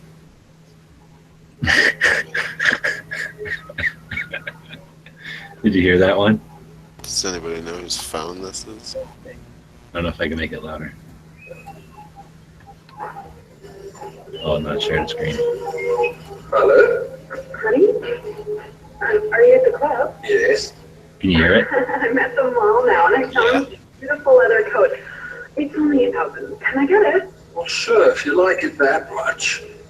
Okay. I also stopped by the Mercedes dealership and saw the new model. You know, the one I really How like. much? 120. Well, at that price, I want to book all the options. Great. Oh, and one more thing. The house we wanted last year is back on the market. They're asking 1.5. We'll make them an offer. But come in at 1.4. Okay. I love you, baby. I love you too. Okay, bye. Does anybody know whose phone this is?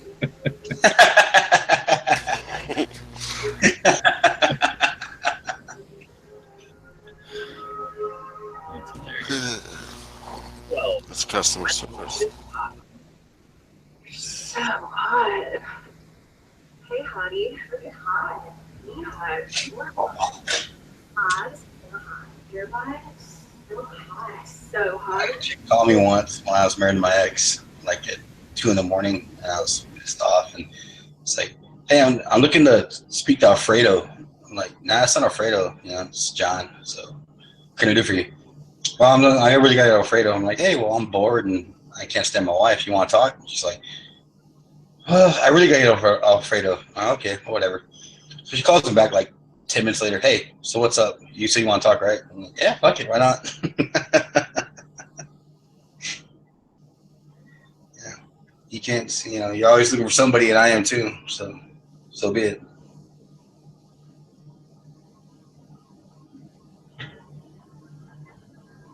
That was before the dating websites and the chat websites. That's how you hooked up. All right, here's another good one.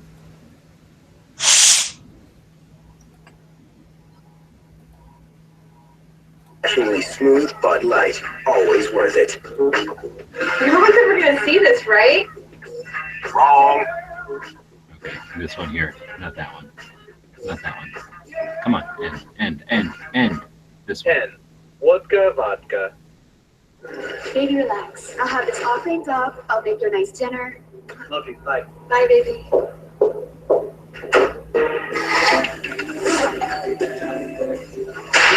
What are you looking at? Get in here. Scrub it here. Get in here. Turn those flowers. There. Don't speak. There.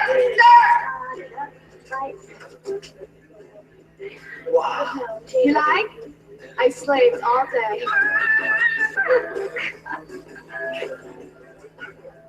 Number 9. Deluxe paint. Oh, that was pretty good. I'd have to quote an old man I used to work with. We worked at the mall together. This guy was way older than me.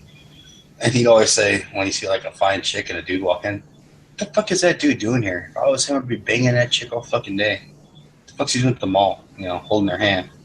You fucking, you know, finishing that at home. And I agree.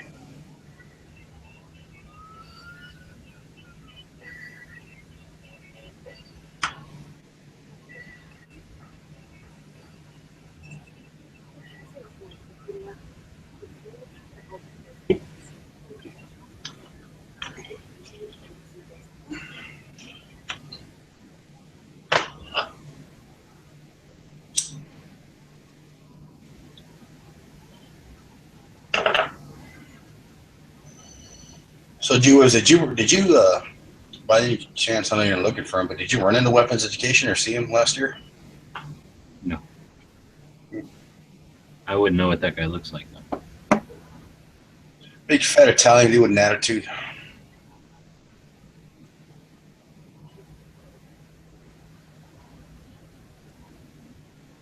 Well, his video last year before he went to shot was nowhere near like the way he always presents himself, where he's like, oh, look at me and blah blah and this and that, and oh my god, this and that. He looked like he was like in some sub compartment living room where he was making this video like he moved or something. I don't know. I heard he was banned anyway, but he must be getting some way to get in there. Weapons education, like the guy with like the Playboy bunny wife. Yeah, that guy. How the fuck did he get banned, dude? It's a long story, but basically he pissed off Ed Brown. Oh, is that the one where he bought all like the rusted guns, or no? He let all the guns rust by storing them in bags or some shit, or no? Basically, he bought a couple Ed Browns. He's a rich dude, well-to-do guy in Florida, and he went to Ed Brown's booth and was demanding an interview with him several years ago. And when Ed Brown basically told him to buzz off, he just didn't take it lightly, and he thought, I'm weapons education. I can call this guy out. And he ended up getting banned from SHOT Show the next year, but he used somebody else's credentials to get in there, from what I understand. And went there, and he went to Ed Brown again. And at the time, Ed Brown basically, or whoever told him, like, hey, Ed Brown doesn't own the company anymore, so there's no point in rubbing it in anymore. Ed Brown sold off the company. I don't know what his ownership parts of it are, but. And then the last year before SHOT Show, I saw him do a video about getting ready for SHOT, and it just didn't look like his typical video.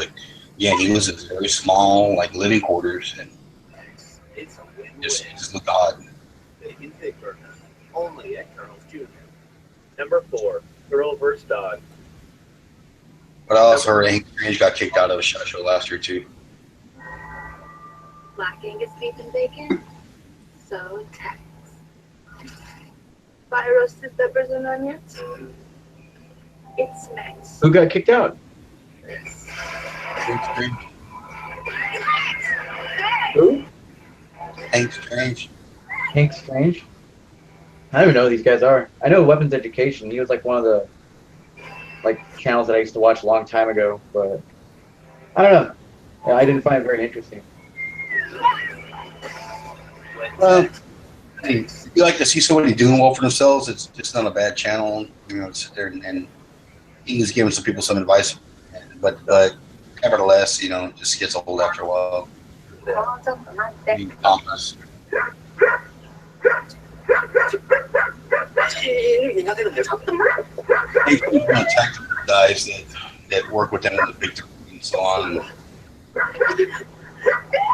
He what?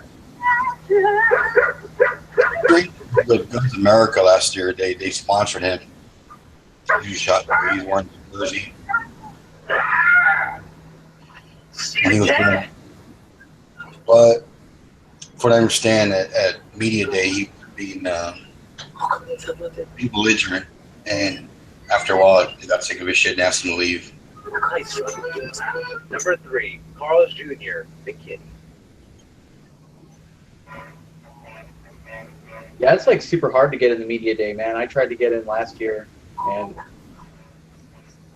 well, he got in, but I understood he was like basically telling everybody like, "Hey, give me a free gun, send me a free gun so we can do a review and blah, blah, blah, and, do this, do that." That's what I heard from another source. I don't have a second. I'm not a journalist, but I don't have a second source to confirm it. But that he was doing that, and then they basically told him, like, yeah, buzz off, and they informed on him and his activities, and he was asked to leave. No steroids. Only at Carl's Jr. Number 2, condom. I don't understand how people get a big ego, dude. It's like, Hi, can I help you?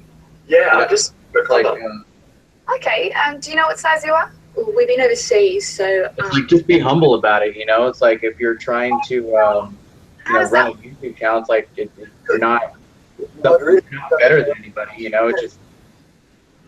I don't know. I might try one size up.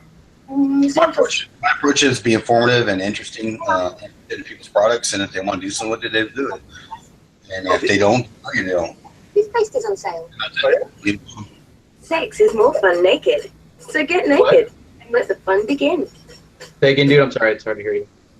Come again. I was saying that my approach on it is you talk to the people, get to know them, form a relationship with them, and then if they're interested in your channel or something, and you can offer, and then they offer you something, and you go from there. But you don't demand anything other than like, oh, I'm so and so hook me up and this and that, because I mean realistically, I mean you're gonna basically burn off your channel as we review these guns, but we're not talking smack about them, especially if we've never heard about the big three. And the way their approach is that you can't burn your bridges there at all, no matter what your opinion is. You basically have to follow in suit with them, and that's the way they operate. The biggest thing that I've seen about like the gun industry, man, like and the people in it, it's like there's so many feuding people in it, and it's so weird because like we're all on the same side. Well, there's just people trying to get a bigger piece of the pie than others, and that's what it is. And me, I'm just more like relaxed about it. I don't give a shit. And I'm doing this for fun now, not so much. And it's what it is, man. What are you fucking bitching about right now? We're not bitching. We're talking about some people that get in. Well, basically, we're talking about. Talking about fucking web education still? No, actually, I was talking about Hank Strange. Come on, dude, get over that shit. That was years ago, and he goes to these places. You can't bitch at a guy for going to these places. Go to the place and see what it's like. No, that's what I was telling. I wasn't bitching about it. I was telling him about what I heard from another source. No, you're saying how some of these people go out and blah blah blah, but then you're saying how you're chill and you don't care. You're just doing it for the fun. Well, then don't hate on them for not doing it for the fun, but for doing it for the fun of getting out there and doing it. I don't know. I mean, I don't begrudge anybody for doing what they're doing. I mean, just people that are proactive and that's what they're doing. And I don't know, nothing against that. All right. No, I mean, there's people that are proactive and they're doing that, and that's cool. But what we were talking about initially, what Brandon kind of the word came off was is that hey, if people respect you and they like what you're doing and they like your channel or whatever it is you're doing with yourself, and they want to see some product, there's nothing wrong with that, but don't expect them to say something because of whatever. I don't believe that at all, dude. What do you think fucking Ford sits around going, oh, I like what somebody's doing. Let's go. They task some secretary with going out and giving money to somebody because they appreciate what they're doing out there. There's a whole side of it that is going out and doing the hustle and making it into a business. So just because you're doing something good, nobody's obligated to come along and reward you for that. That's exactly what I was stipulating. Okay. Sounds like you're saying that if you do good, people are going to come along and appreciate it in the form of gifts and titles. Not at all. I was saying if you do well with your channel and people see that you're progressing, that they might be enticed to send you some stuff because you're producing good product reviews. That's what I was saying. Nothing other than that. I don't agree. I think that if you want to get product reviews as part of your thing, you go out and you fucking make a network, and you hustle, and you get some product reviews. So I just went over to, you watch my screen? I just went over to Google Maps and I typed in San Antonio, Texas, and then I typed in Las Vegas, Nevada, and then I went over here and it tells you how long it would take to drive there, 17 hours and 18 hours basically.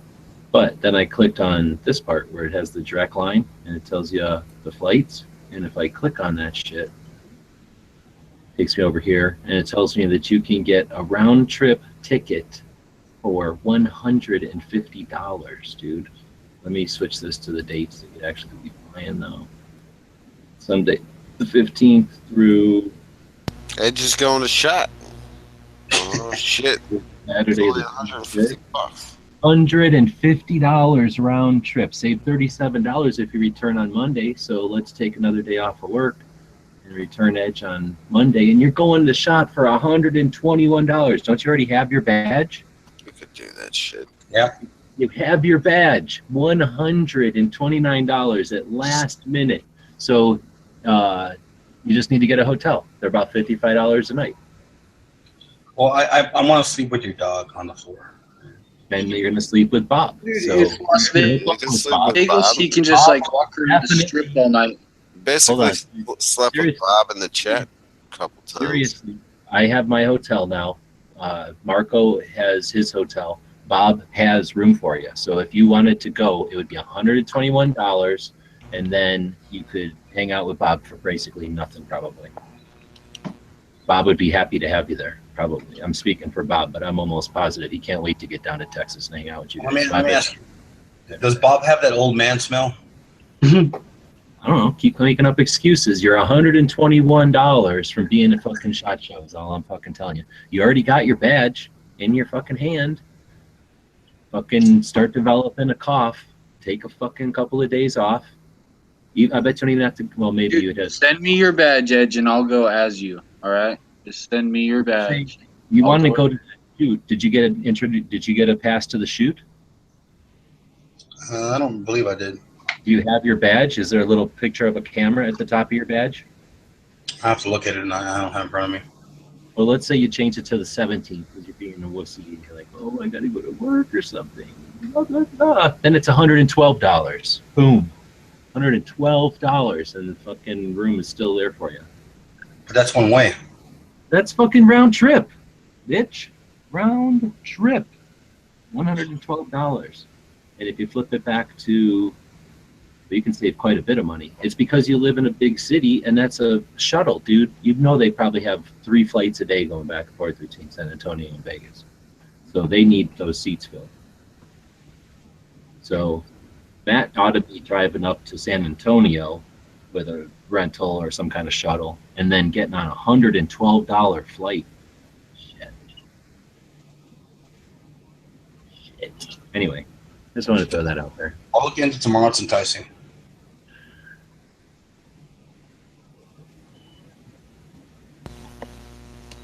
I'd do it. How much is it from PA to Vegas? Probably not the same. I know. Talking shit. So you're saying for $166 or whatever, you do it. Now you're gonna have to put your money where your mouth is. What is it? What part of Philly? Yeah. Or I mean, Philly? Philadelphia. Yeah, Philadelphia. Are you sure Bob's going?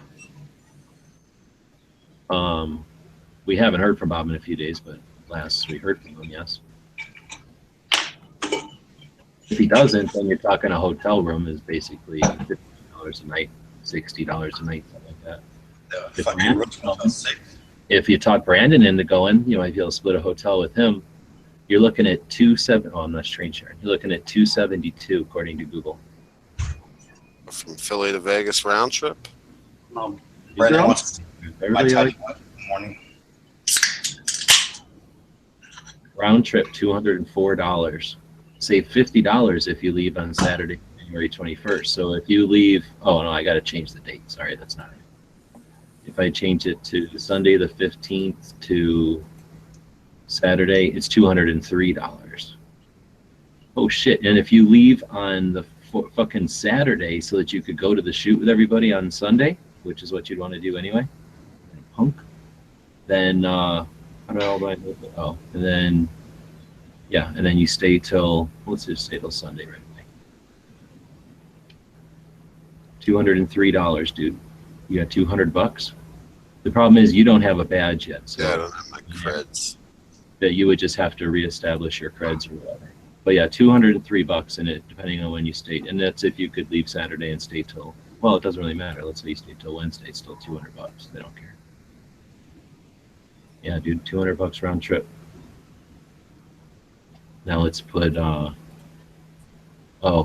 you think it matters that I said Vegas to Philadelphia, not the other way around? I don't know. a good question.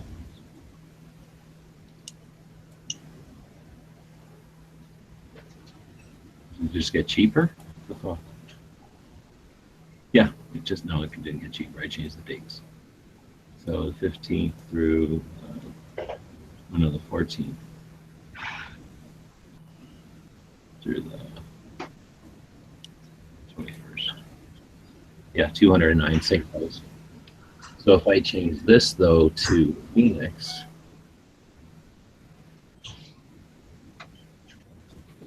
Harbor. Ooh, man, he's got to pay $248. Holy shit! It's cheaper for you to fly to Vegas than it is for Brandon to fly to Vegas. How fucked up is that? And his is like a half an hour flight, 1 hour and 13 minutes. You might as well just drive there. He should, yeah, he would anyway because he's got his car now. Same thing for me, $300 to fly up there. It's crazy. And that's a stop in LA. It flies me to LA. Dumbasses. What else is there? Dano? Left already. $135. So I don't want to go to Vegas because it's so expensive. It costs over $130 to go there. That's probably why they keep doing it in Vegas. That doesn't cost nothing for you guys to go. Hey, Brandon, you back? Yeah, 1 second. Hold on, let me transfer here.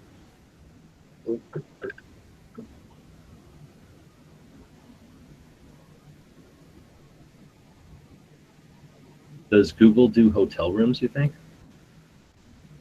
Probably, huh? Okay, I'm here. I don't know. If Edge goes to SHOT, will you split a room with him? I would, man, but I don't think I'm going to be going. Like, there's so much going on right now, dude. So you're saying G-Webs, if your pass has what? Mine has my name. It says media. Yeah, up at the top, if there's a little picture of a camera, like a little icon or a graphic or an icon of a camera, that's the code. No, I don't have that. I mean, I'll see. I would feel terrible if something happened with my aunt and I just didn't leave it a drop of a hat. Where are you at? Is she in Phoenix or is she in California? She's in California. So you're just trying to stage yourself to be ready? Well, I mean, if you had all your shit ready to go and you just left SHOT instead of left Phoenix, that's about the same, no? Well, yeah. Anyway, the main thing is you got your badge and credentials and shit. It's just that you're not planning on going. We're trying to get Edge to go, so I'm trying to see if I can make it cheap for him by sharing a hotel room. So. Yeah, I don't have any of my credentials or anything. Oh, you didn't? I didn't register. Well, there's still something to be said for going to Vegas and hanging out during SHOT, and then especially if you get there on the cheap or something. Where's Bob? Because my girlfriend and I were supposed to go, and then we had because we planned it and everything, and then I got dumped in July, so I kind of just forfeited plans. But I was in a freaking super bum mood after that. And then all this shit with my family happened, and as I said, man, I'm so glad to see 2016 go. I've had worse years. I blame Hillary for most of that. Yeah. So G-Webs, in the future, how do you get? What do you specify to get that particular camera? Or so I'm even looking, I open it up, and it even doesn't even have Monday listed as Tuesday, January 17th. It's the first day. First off, how do you get? Tuesday has nothing to do with SHOT Show. It just happens to be the day before, so it's nothing to do with the dates on your badge. So that's why the dates on your badge are what they are. Camera thing on there, I have no idea how you get that. That's just what it is. Yeah, how you make it happen. I'm just telling you what the result is and what it means. Probably sign up for Media Day, right? And then let you know if you made it. No. It's like everything else at SHOT Show, I think, where if you were already on the list, you're on the list. So people that, let's see, back in the olden days, you could just sign up for it. Then it was first come, first served. But that was a long time ago. I don't remember when they stopped having a sign-up sheet and it was just invite only. Probably 12 or something. So the last 4 years, it's been invite only. And before that, it was obtainable to get passes. It's just that it would fill up, and it was only so big. But it was already poor at that point. It's not. I mean, it's nice to be able to get your hands on stuff, but it's not an environment that's all that great. I mean, you can't even really take videos. I don't know. Do you guys watch videos from there? Yeah, you know, it's nothing but it's Hickok, Gun Blast, and the Firearms blog. They're like the only people I recognize from Media Day, and they're there every year. But I mean, do they film video out there? A little bit. See, they're really going out there to get hands on. They're not going out there to film. We would just go out there to film because what the fuck, you know, we just did. But that's all we cared about doing. So just going out there to touch guns, I can touch guns anytime I fucking want. I don't care about touching guns. So there's always range day footage. I don't care about. Huh? There's always Media Day and range day footage. There's just not. I don't know. I guess there's just not a lot of it. Well, the thing is, like I say, it's really loud and noisy. So people that are really worried about getting good video just don't like it. You know, it doesn't work for them, or they have to re-edit the sound or something, I guess. But well, I don't know. It is what it is. But anyhow, I was just asking because I thought the plane tickets for Edge might be cheaper or something. But you know, being further out, if he only came up Tuesday instead of Sunday or something, you know, it's more days away. But it didn't change the price really.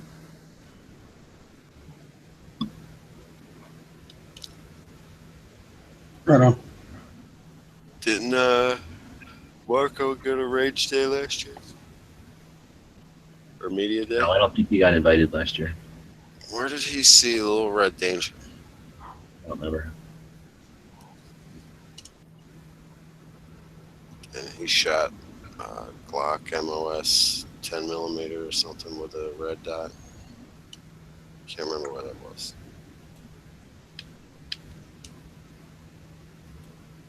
Did Marco go shooting? Yeah. I don't remember. Did he go to a different like a different shooting event? Maybe was it indoors or was it outdoors? It was outdoors. Oh, then maybe he did go to range day. I don't remember. I think he might have. Like I say, we don't usually go. It was pretty rowdy the last time we actually went, and then I think we went out there one other time and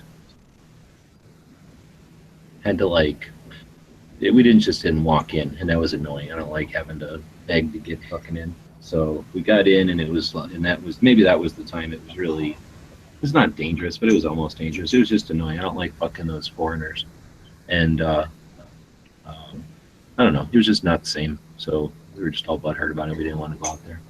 You have to get up really early to get out there. You don't want to go there late. And I think we're just all butthurt from back in the day. That used to be all the loot. Like that was the day to get loot. They would give you a fucking extra whole backpack just to carry all the loot around because they were giving you so much loot and stuff. Like the first thing you did is get a free backpack, so like carry all the shit you were about to obtain. Nice. Glock would give you like a whole Glock box full of loot. One year they had like coffee cups full of loot. Did they just? So they used to let anybody go to Media Day? Well, you had to be in media. You had to have a media pass.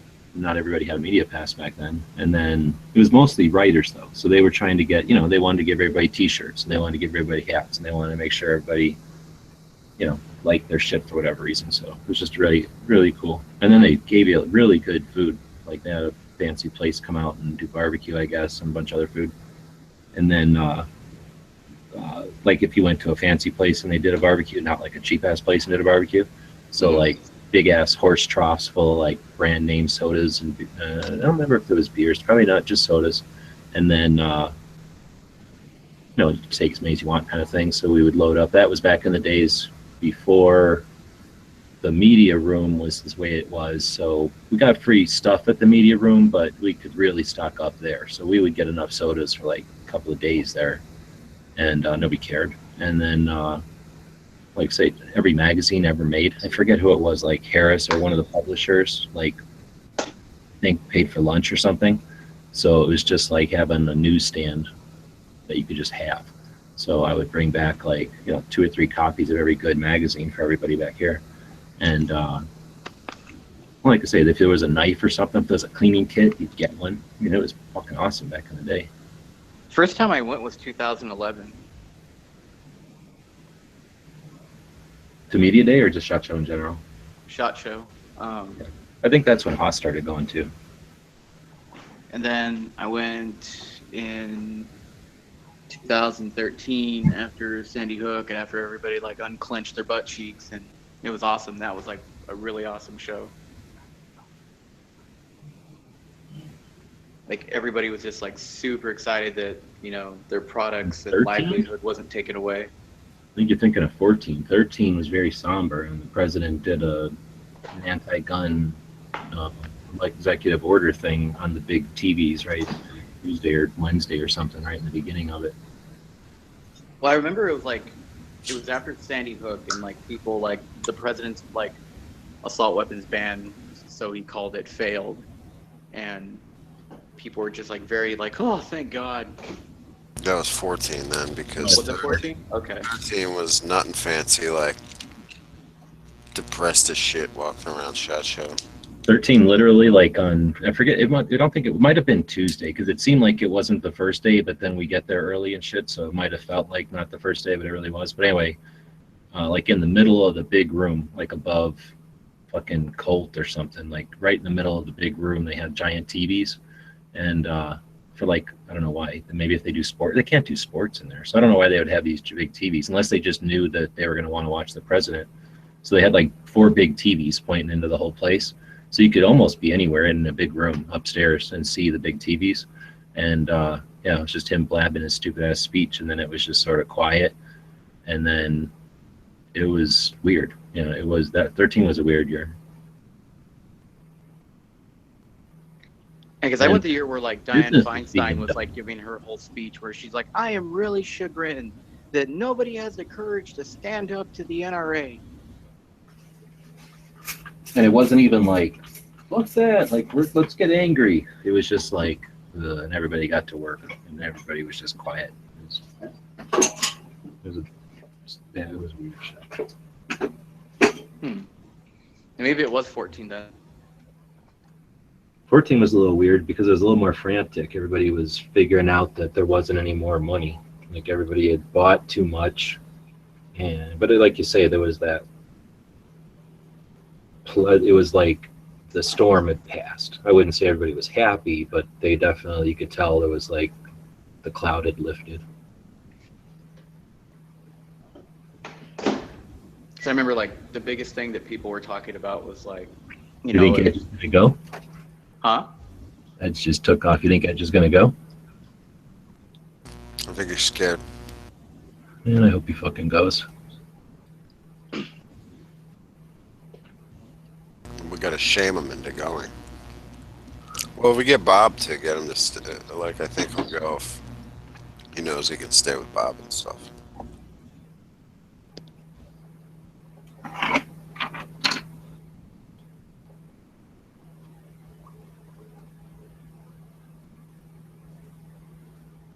Well, hell, $150 or $200, that's, we'll probably pay that in gas. Yankee got all his gold parts. California Finish that Pimpkin. California is bracing for an atmospheric river. This is expected to bring heavy rain and snow this weekend, possibly causing the worst flooding since 2005.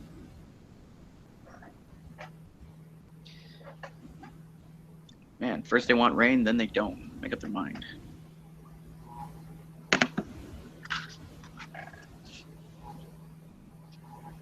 They're blaming Trump for the rain. Probably. They're like, it's the racist rain.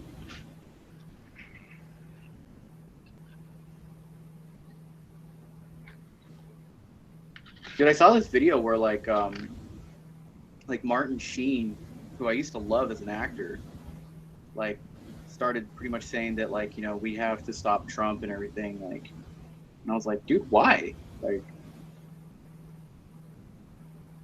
what's your freaking deal?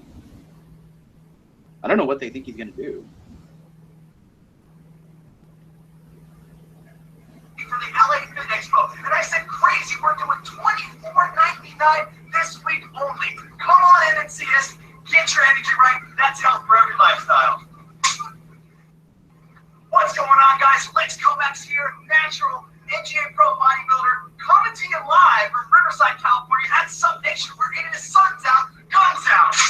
Come on in, get your L-carnitine 3000, guys. It burns visceral fat. It makes you lose weight naturally. And you can stack it with any fat burner you're taking currently. Guys, normally we have this product on sale for $32.99, but we're getting crazy for the LA Fit Expo. And I said crazy, we're doing $24.99 this week only. Come on in and see us. Get your energy right. That's health for every lifestyle. What the fuck? There was somebody making fun of a commercial, I guess, on California TV.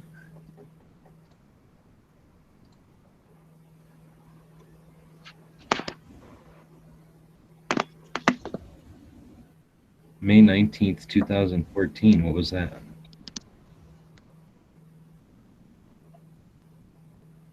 don't know what that is. May 19th, 2014.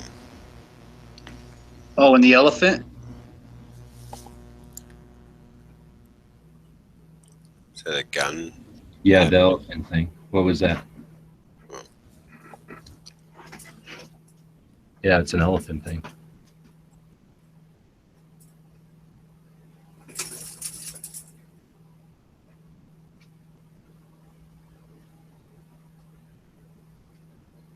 What are you talking about, Dead Horse? What the fuck? Yoder's over there saying it's time for a companion site to Full 30 with for social media.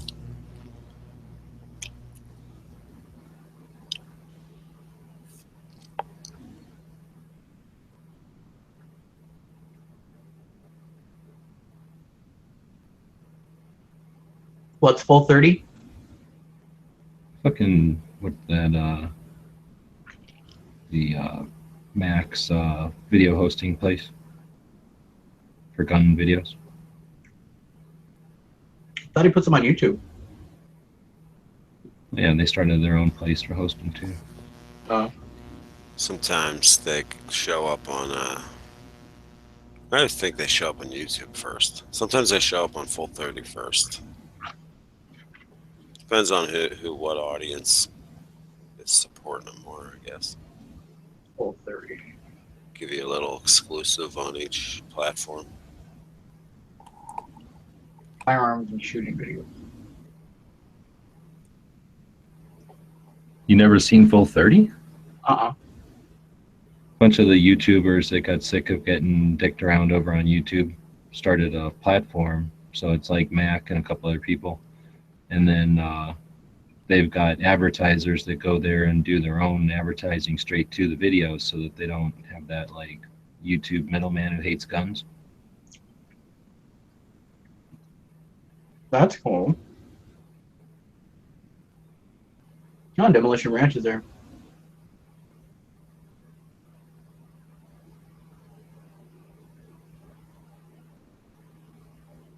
Yeah, I actually freaking had one of my videos taken down that I did for my my tactical images, and I did it for ER Tactical. So Okay. they called me, huh? Why did YouTube take it down? Because I guess the music was copyrighted. Oh, okay. It's like, you guys never had a problem with that before. Did you monetize it or no? Nope. I don't know why they do that. I have one that got taken down. One, I didn't monetize it, and one that they left up that was perfectly fine. Both copyrighted music. Both had copyrighted music. They left my family videos alone, but they took down a lot of my gun videos. So you just put up different music or what? No, I just had like, background music. You couldn't barely hear it. But whatever. YouTube is terrible now, though.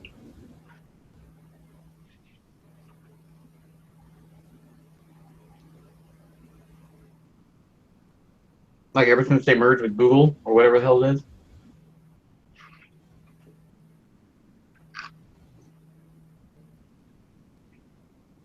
I can't wait till somebody makes a YouTube where There's not a bunch of freaking. Like, you used to be able to watch anything you wanted.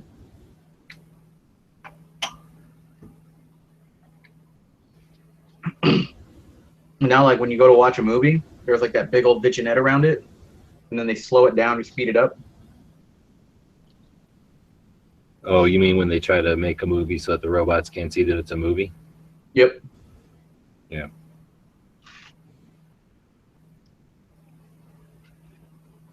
Like 2 years ago, man, you used to be able to watch whatever you want. Yeah, it's annoying. A lot of times they'll like cut the front and the end off so that the robots don't see it. And like, fuckers, like cut the front off, I guess. Who cares? But don't fucking cut the end off. That's annoying. Watch the whole fucking thing and they can't see the end. I started watching this show on Netflix called The Travelers. I guess it just came out. Anybody see that? Good. It's got like 5-star rating. I only watched like the first 3 episodes. It's pretty good so far. It's about time traveler people, I guess.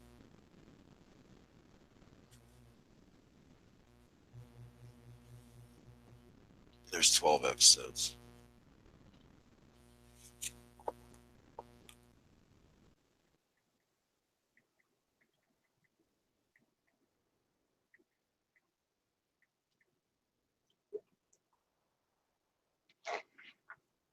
Well, hey, Brandon, while I got you in here, I would like to keep bugging you about doing a thing on editing. I know you went to school for editing or something, huh?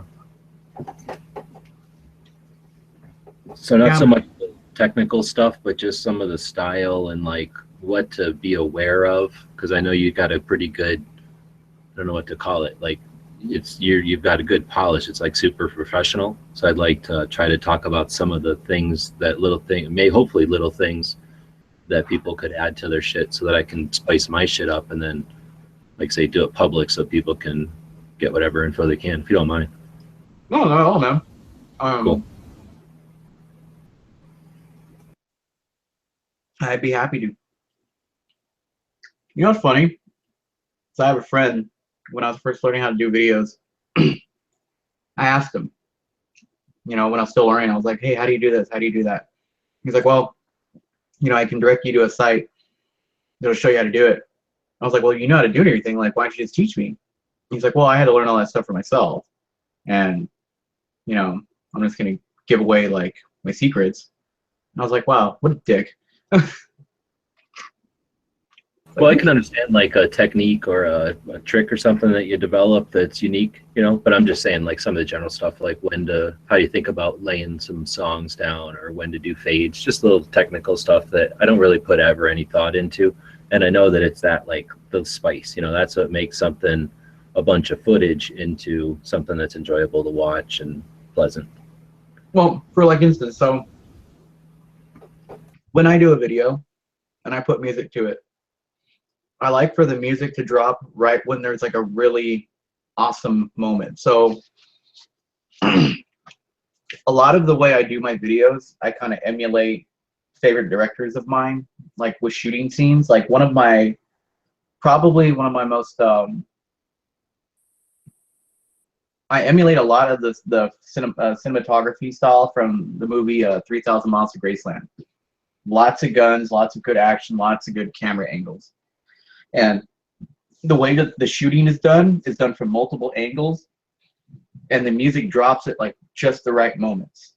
They do really cool close-ups, really nice cuts and edits, and I try to kind of emulate that style. And then the grain that they use is I kind of use like a sand wash,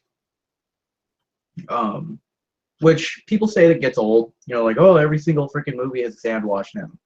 And that's true, but I think when you're shooting, it just looks so cool, especially out in the desert. That's like a filter on the outside that gives it that like the negative got wet or something look. It's it's just a filter I use on Final Cut Pro. I think they call it like heat wave or something like that, or. They don't call it negative. I forget what they'll call it.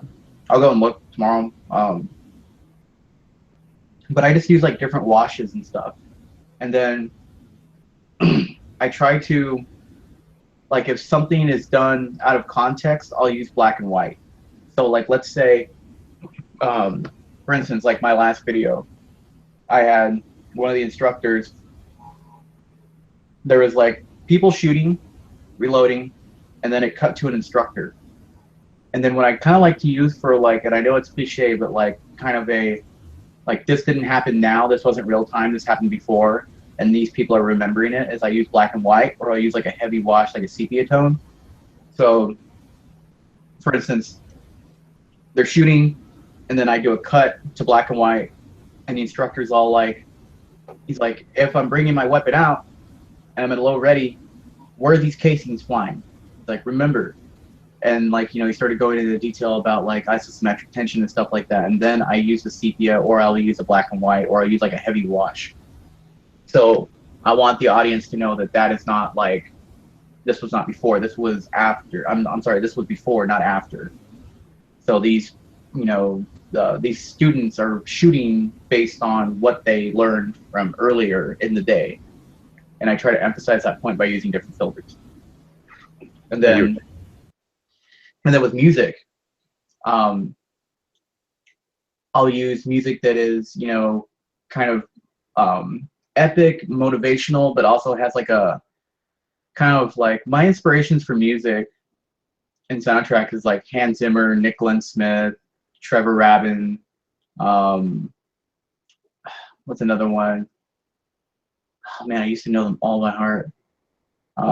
Bruce Fowler, like a lot of kind of the electronic orchestra. And what's cool about that, what I love about Hans Zimmer, and everybody's like, oh, he's played out. I love Hans Zimmer, man.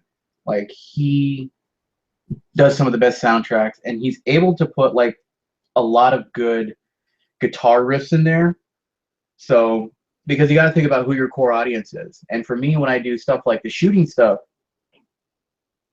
I believe that my core audience is the instructor's core audience, the people that he's trying to reach out to. So you want motivational music in there.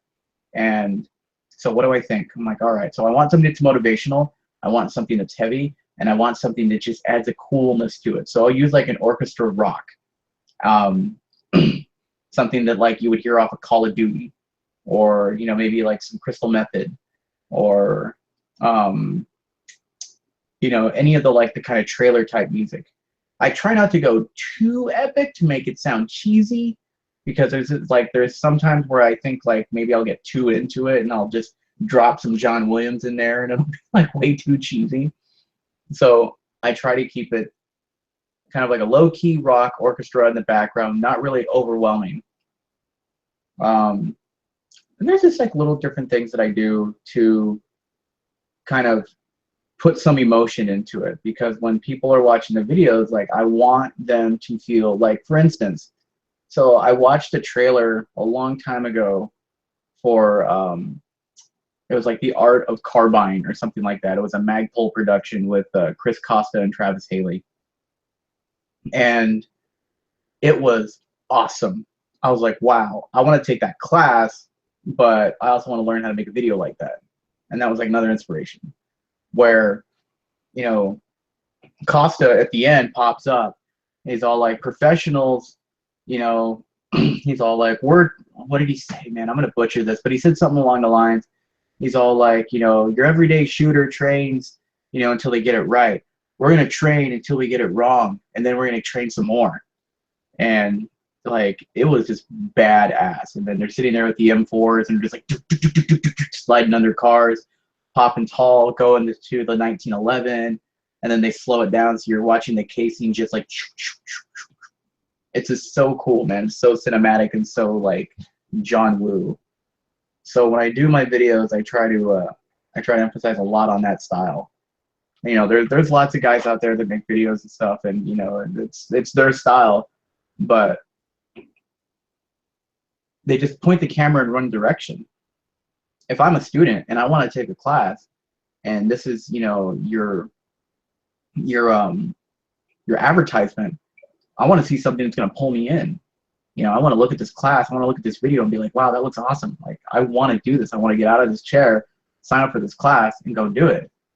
It's not going to make me go and sign up for this class if I'm just watching somebody point a video and then it's just like a long drawn out 10-minute video of somebody like running around, you know? So I really want to sell this. I want to sell this experience. I want to sell, like, you know, the camaraderie, the excitement, the learning aspect, the education you're going to get, and the thing that you're going to take home with you, and the knowledge that you're going to gain from taking this. You know, not everybody's going to be an operator after this class, but at least maybe you'll get a taste of what an operator goes through or what the training is that they get. And so, and I try to really emphasize that point in my videos. There's a lot of other stuff, man. You know, like when is the right time to edit? When is the right time to cut into another scene? When is the right time to use wash? When is the right time to use the music? Or when is the right time to end it? When is the right time to fade out? You know? So yeah, I'd be happy to do like a live show with you guys. Cool. And like I said, I'm trying to do them as like Gun Challenge University so that people see these things as the sum of a bunch of parts so that it looks less intimidating. Because your shit is fucking smooth, dude. I mean, I'm not just fucking jerking you. I like your shit. And I think people might see that and go, oh, well, this is some sort of professional dude who's using some kind of fancy techniques that I'd have to spend a lot of money to buy the software. You know, and I know that a lot of that stuff is just ability of like knowing your tool and then knowing what you want out of it and then just, you know, applying it. So anyway, I figure if we can make people aware that some of this stuff is just some nuts and bolts. Sure. Kind of like a good analogy is you can buy a $50,000 piano, but you can't pay somebody to play it. They gotta learn. Yeah, and somebody who just wants to learn how to play doesn't need that $50,000 piano. They can get a little keyboard or some app for their phone and get the gist of it across. Most of my videos, with the exception of like 3, I've made from my phone. And you're using a Mac. It's not like you're using shit that's out of the realm of people buying it or something. Yeah. One thing though, I don't know how to use Photoshop. I don't know how to use like Sony Vegas or any of this. What I do use is Final Cut and iMovie. Final Cut's a little. I'm not going to try to do the technicals this time around because I'm just looking. Actually, I'm just doing this for me, and I got my own technical whatever software I use, which isn't Mac. So I didn't want to do technical as much as just sort of that theory of like when to lay a track. And like what I was asking Hosh was stuff like when you're filming, like when you're pushing the button on your camera, are you already thinking about final product, or do you have a system where you do something else and then the final product is a result? And then I was asking him stuff like once you've collected a bunch of files, like what I've been doing is I'll take the video on my phone and then immediately name the file if I can. And I use a structure like if it's a video of a patch, it'll be like the name will be like patch and then whatever it is, so that when they're in a big list, all the patch ones are together. And then when I take them off of my phone, I put them in a folder by date, and then I go into there and I'll put a bunch of folders, like if this picture or a video of an AK, or if it's food, or if it's my dog, or if it's something else. So I have my own structure so that if I want to go back and find them, I'm not searching for 2 days looking for shit. So I was asking questions like that because as soon as you start to do this stuff, if you don't think of that shit ahead of time, you're in a quagmire. You're like, oh fuck, where's this video or something? So I figured talking about just some of that basic shit, just because I figure I'm going to shot, I might as well, think about it before I get down there. Sure. And then you're a lot more organized than I am. So at the end of a filming day, I'll have probably between, I want to say like 100 to 200 film clips. I dump them all on my in the folder, and then I'll go through all of them, and then just screen through all of them, and see which ones have the look that I'm looking for. So then I'll just cut little pieces of it, and it'll take me about a whole day to edit 4 videos. One day I spent a whole day working on a video that was 2 minutes. So it's funny though, like when I go to the movie theater, I really have a newfound respect and like admiration for like all those credits. So you take your raw videos and you go in and work up all your raw videos down into usable pieces, like you harvest them right away? Yep. I don't ever think. I just kind of try to remember what video I have, and then whenever I go to actually apply it, I just go in there and start hacking. I don't do anything until I'm actually editing the video. Gotcha. But then you keep track of like what all your elements are, or these building blocks are, so that I have folders like this is Scottsdale Gun Club, this is ZR Tactical, this is I'm gonna try to go to C2 Tactical tomorrow and see if they need any like promotional work done. Well, if it'll help you, I have a couple of websites that feature gun shops and things like that. So if it'll help you to, whenever you do work with you, it automatically gets put out. Like I'll they call it rebroadcast it, I guess, out onto my sites, give it some more coverage and links and that kind of thing. And I don't know, if it helps sell or it helps give you more bang for the buck, feel free. Yeah, cool, man. I'd appreciate that. Right now I'm learning how to manage my time because ER Tactical wanted me to go out with him, and because he was teaching a class like every single day for like 14 days, and he wanted me to go out there for every single class, and I couldn't do every single class. I tried to do as many as I could, but some of the classes were like repetitive. Like I've been to the pistol class, I've been to the shotgun class, I've been to the rifle class. Like what other classes do you have that you want me to take a picture of? Because people can only see a pistol class so many times where it's like, I know what it is. But I missed out on a couple of classes that I wanted to film, which were the CQC, the machine gun, and the which one was it? Tactical carbine. And a lot of them are like, some of them are boring as shit, man. Like the beginner pistol class, I shouldn't have to be there all day for that video. That was way too damn long. And I was in the sun for like 8 hours, dude. Oh, God. Arizona's sun is very unforgivable. But and that's like a package you're doing though for like overall, right? Like not just or is it like a per video type of thing? I do it per video, but I give them like a really good deal. But my prices are going to go up because I was looking around like what people charge for doing stuff like that, and man, I'm screwing myself. Like I remember a while back, I wanted somebody to make a trailer for my YouTube channel because this girl, her name is like CC Tactics, Charlie Tactics, whatever. She's an Asian girl. She's a shooter. She lives here in Arizona in Scottsdale. Yeah, I know her. Okay. Yeah, and she had like a 90-second trailer, and she paid like $500 for that. I was like, Jesus. And like, no offense to her, but it wasn't like anything special. Like it just was her shooting a machine gun, and then there was like some rock music in the background. There was like a couple filters, and then like a fadeaway. And this was like as an intro to her YouTube videos? Yeah. Okay. And I was like, wow, dude, like $500 for that. But here's the thing. Different to everybody. She looks like she's got scratch. You've seen her truck and stuff. She's not poor. So money's different to everybody. Yeah, she's I'm sure she's sponsored by, and then she does like the, what do you call it? The protein shake stuff. I was gonna say she's some sort of fitness model, and then maybe some other 9-to-5, and then the gun stuff. So anything she makes on the gun stuff is probably gravy, I'm assuming. Yeah, she's like a lady. She don't live here no more though. She moved to like Connecticut or Maryland or some shit. My buddy was dating her for a while. So. Do you know that guy? Who are you talking about? I had a friend that was dating Charlie for a while. Yeah, is it that guy who's the photographer? No, this was like a couple years back. I was thinking of a different dude. I was gonna say it's only a matter of time for the photographer dates the model, though. It's usually how it works. Yeah.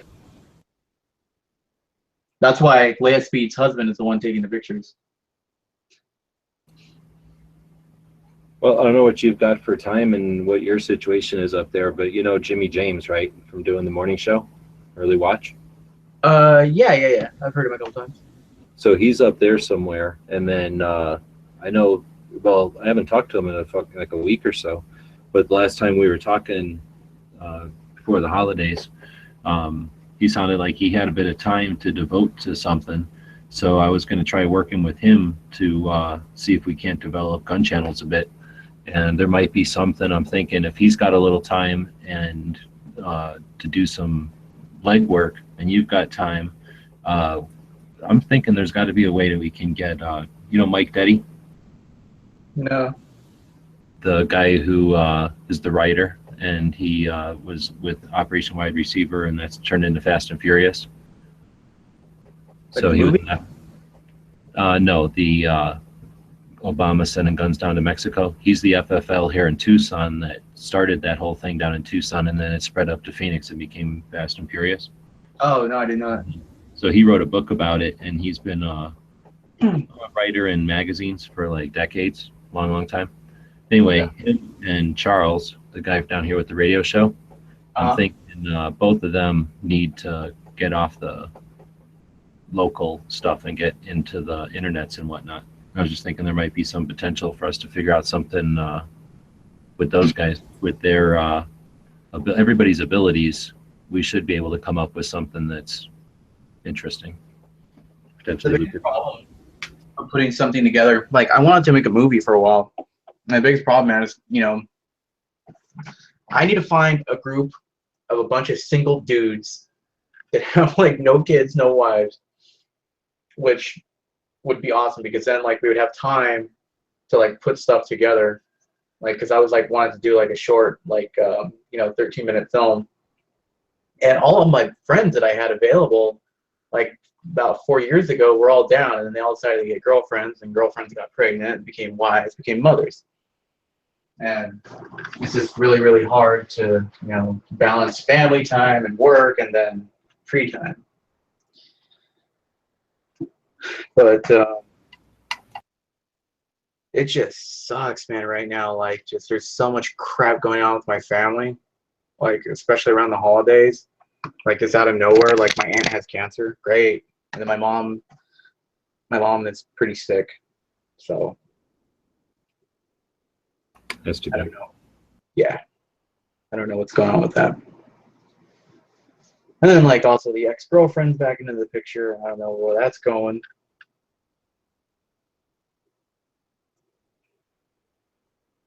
And then, like, I don't know, like, the gun club is not really talking to me right now, which is kind of weird. I don't know. The one? Yeah, they're kind of screwy. Well, they're probably like desperate for money at Christmas and then not spending any money. Or, I mean, desperate to spend money for a Christmas rush and then not spend anything, kind of thing. Well, I think what they thought was this election changed everything. Like, yeah, they anticipated craziness right now. Mm-hmm. They were thinking that people were going to be loading up the back of their trucks with ammo and ARs. And so right now they're sitting on stock for days. That's why I think SHOT's going to be so fucking interesting, because who knows what the hell people were thinking and what now they have to deal with, or what they're going to be going through. I can imagine all the back stock that every like supplier has. Like, Davidson's is probably going like, well. Does that make prices drop to nothing? You know what I mean? Is it like, they're going to be like, you buy 5 blocks and you'll get 4 free or some shit? Is it going to be like the best of times ever or something? Or is it going to be the other way around? Like, I don't know. I don't know how it's going to be. I think it's going to be neat. Well, I mean, like at the shop, like at the gun club, ammo is like super sale right now. And if I had the money, I would totally buy. Like, right now is the best time to buy guns. It's like that gun market crashed. In another 4 years, people are going to be pissing their pants. We'll probably get like a super Hillary. I don't know who we're going to get, but it'll probably think about when they pull suppressors, when we urge them to pull suppressors off the registry, that'll be what do they say, like a shift, right? Everybody will run out and get suppressors, and then everybody will be shooting with suppressors, and you go to the range and there'll be all these suppressors, and you'll be like, what? You can get what? These are easy now? Yeah, let's get some.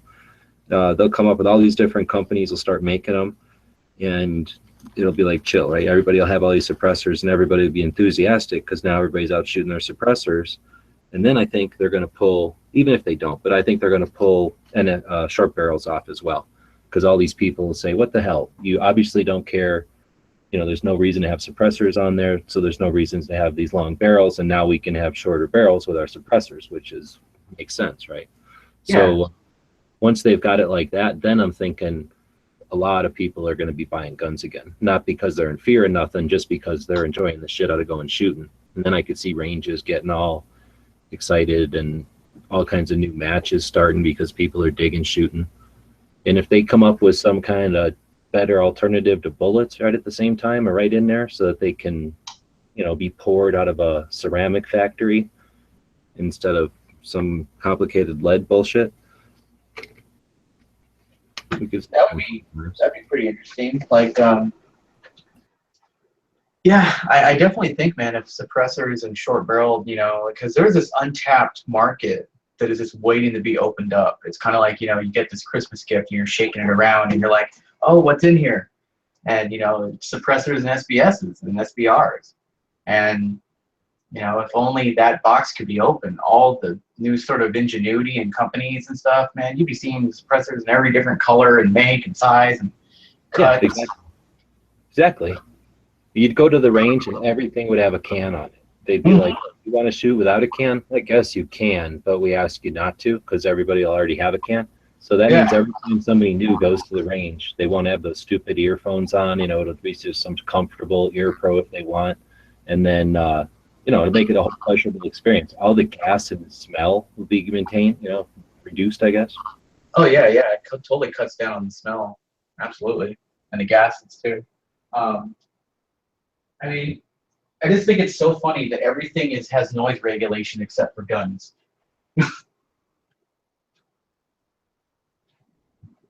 And like you have like doctors on our side saying like, yeah, like people lose their hearing with loud noises, hence it's safer to shoot with a suppressor. It's actually the other way around. There's regulation against making it safe. Right. That's what that. Like it's such bass backwards, man. Like I love going to a range where people are shooting suppressed. I can sit there and, you know, talk on the phone. I can talk to my friends. I can give them instructions. And, you know, I don't have to wear these really, like, you can buy the most expensive, most comfortable pair of Howard lights or whatever. They're still going to be uncomfortable if you're wearing them all day.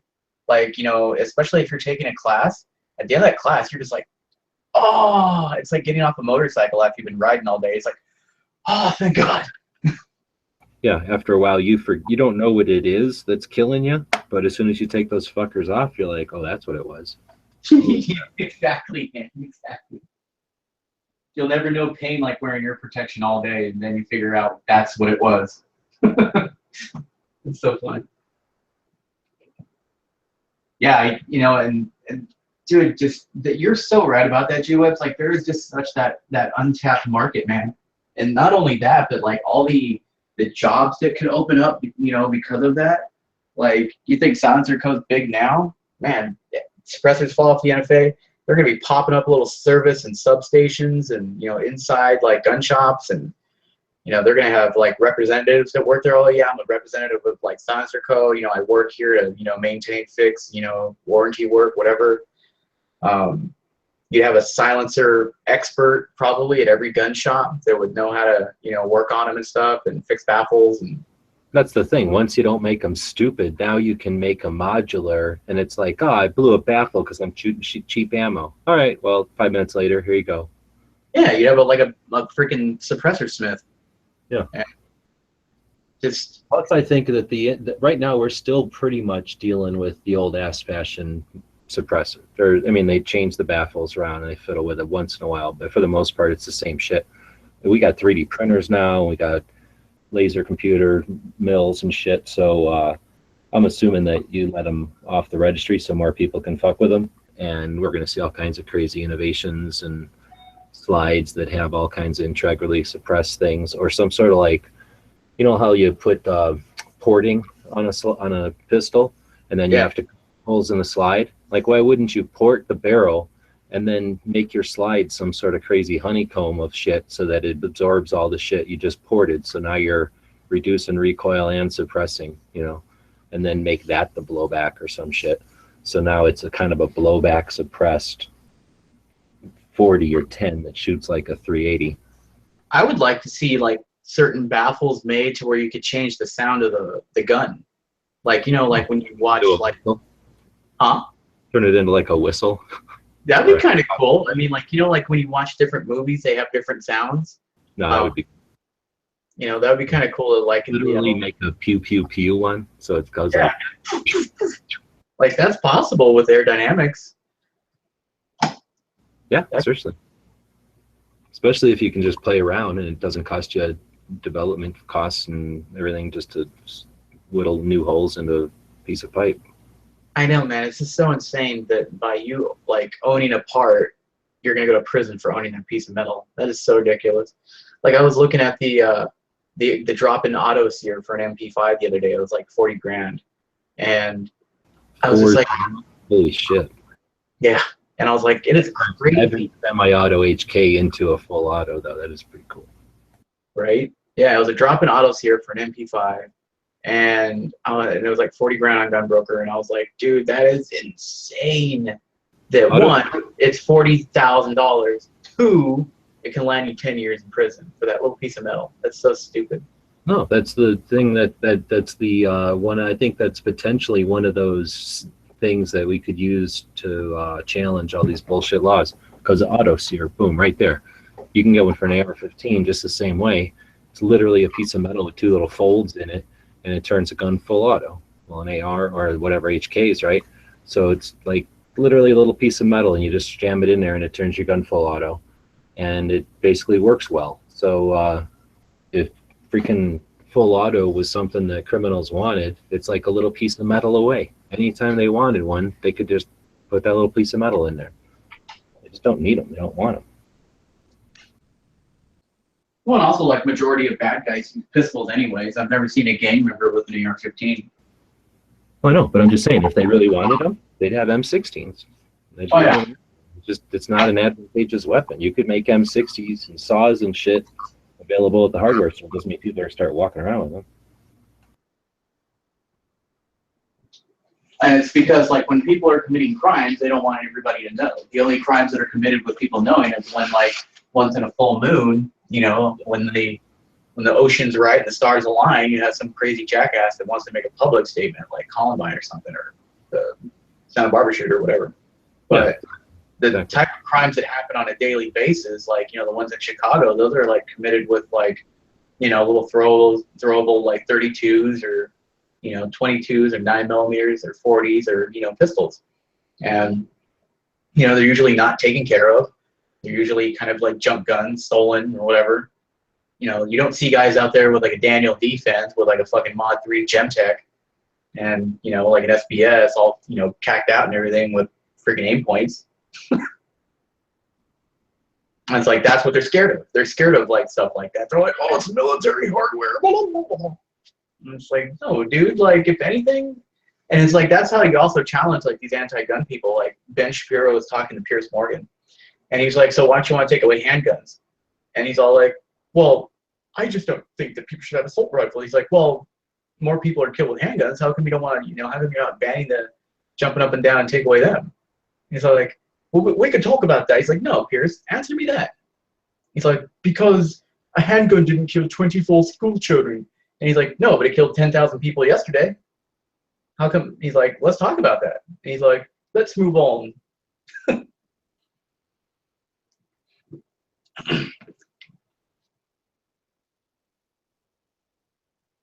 I guess I'm muted. Like I said, yeah, I think there's something to holding them to that. It's a tough one because that's really getting to the vast majority of the deaths or murders, or whatever I want to say. But you know, I just don't. I mean, you gotta be confident in that route because if they take you to that and they're what am I trying to say? They can you know they got the most potential on their side right there because they got the most numbers. But I think it's still worthy because it's really insignificant compared to like medical or some of the potential, well, the vehicle ones, but more of the potential vehicle ones. I got kind of bummed out when I was asking Sean about like having the Hughes Amendment taken away. He's like, no, it's never going to happen. I was like, you killed my dream, Sean. You mean Sean Florida Kerry? Yeah. Yeah, I don't agree with him on everything. And I was like, what about suppressors? I'm like, we got a pretty good chance of that. He's like, I wouldn't say that either. He's like, because you got to get 60, you know, and it's probably not going to happen. I was like, damn, Sean, lie to me then. He's like, oh, yeah, but yeah, we're fine. I'm like, there you go.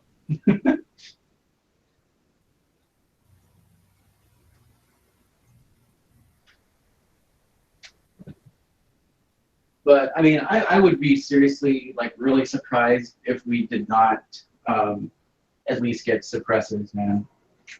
You know?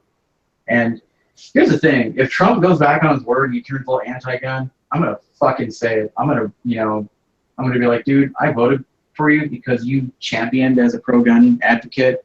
And now, like, you're changing your word, you're not doing anything, you know. And if he does decide to start, you know, turning anti-gun, I'm going to run his name through the mud. I'm going to go and vote for Bernie. I don't think he'll go anti-gun. I'm just afraid he'll throw some stuff under the wheels because it's a deal for something else, you know. Well, it's like in that show, what was it?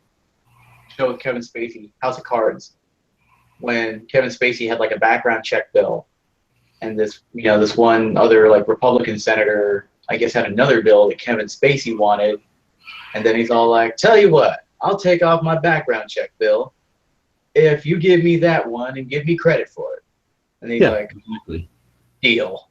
He's like, I never cared about background checks anyways. I just wanted your bill. I don't think Trump has some like, you know, like Monopoly game in his mind already set up, but I could see it coming along. And if he wants something else, I just don't see him being so dedicated that he'd be like, no, that's a line in the sand. Hell no. You know, he'd be like, oh, okay, I'll get something else for these people later. That's why, like, you know, like I said that he wants to be liked. He wants to have an approval, you know, by the masses. That's his kryptonite, is his ego. So the second people don't start liking him, you know, and he goes down as like the worst president in history, like, dude, like, only with a small majority of people is Obama like really liked, and that's like the far left. Majority of America, they're like, I don't know where this 54% approval rating went. Like, but he didn't really do anything that was immaculate. They're like, oh, gas went down because of him. It's like, no, it didn't. Oh, shit. You know how Glock has that little Glock keychain? Yeah.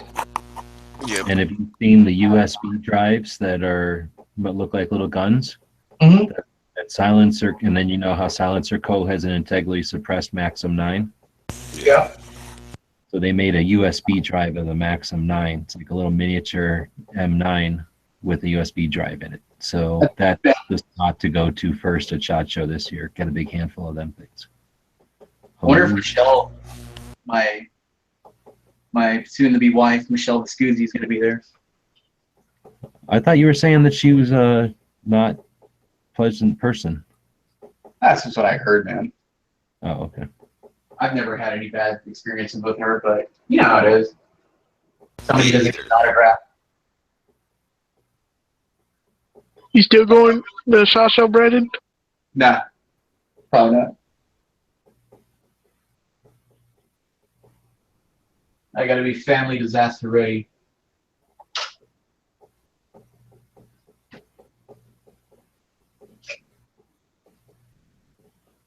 Oh, hey, look, G-Webs, I polished my barrel a little bit and gave it a little personalization. What are they, blue normally? Yeah, it was all blue. So I kind of gave it like an early 90s look. What kind is that? 226, 1984 model. Oh, okay.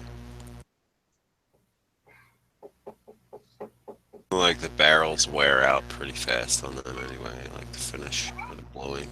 Oh, yeah. Dude, this is like my favorite gun now next to the Beretta. I can shoot the tits off a flea with this thing.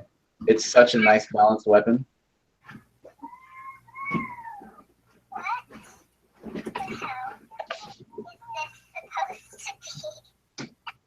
Wow, I didn't know it was so late. Like shit. All right, guys. G-Webs, I'll hit you up tomorrow after I'm done with like my errands and let you know like when I'm available to do that live thing, because I'm definitely down to do that for you.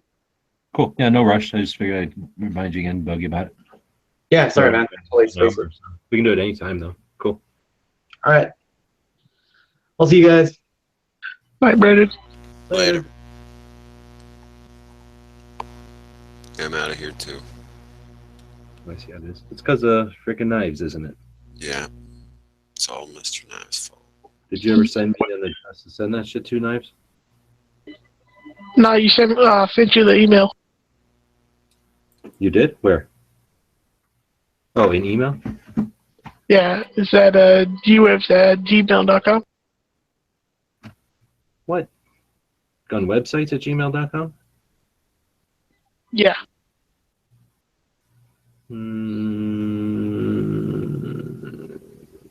Let's see. When'd you send it? I don't even remember, dude. It was that night when you were making that van patch.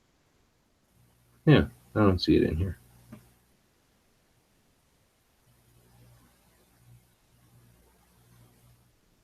Look at my junk mail.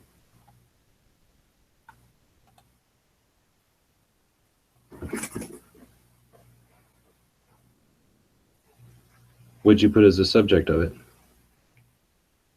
Mr. Nice patch. Address, I think.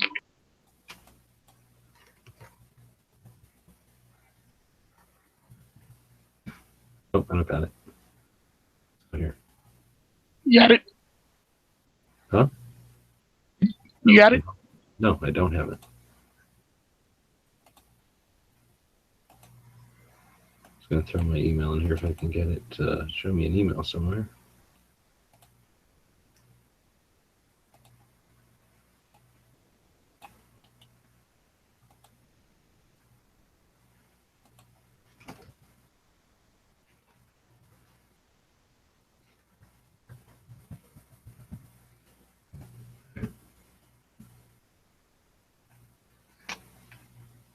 I'll send it to you right now. Hold on.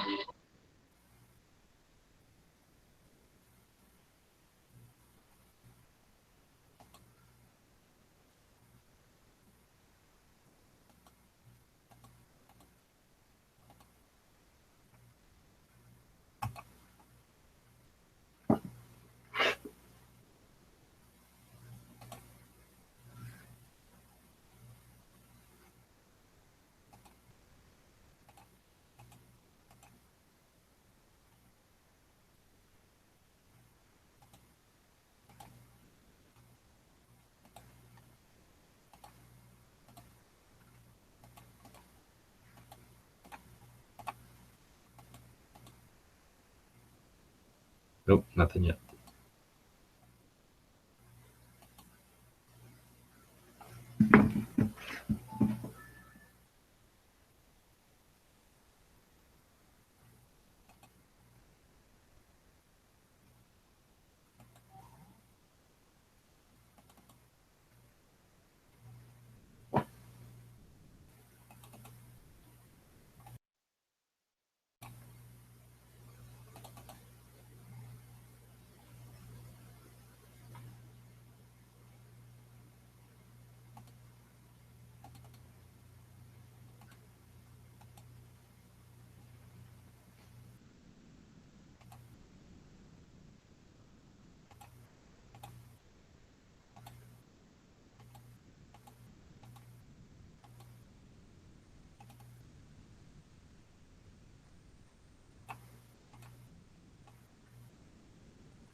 Did you send it right?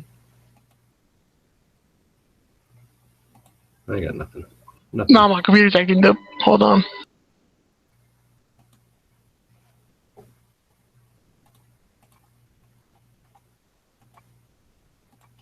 You need a website. Why not do it yourself? With Wix, you can create your own professional website.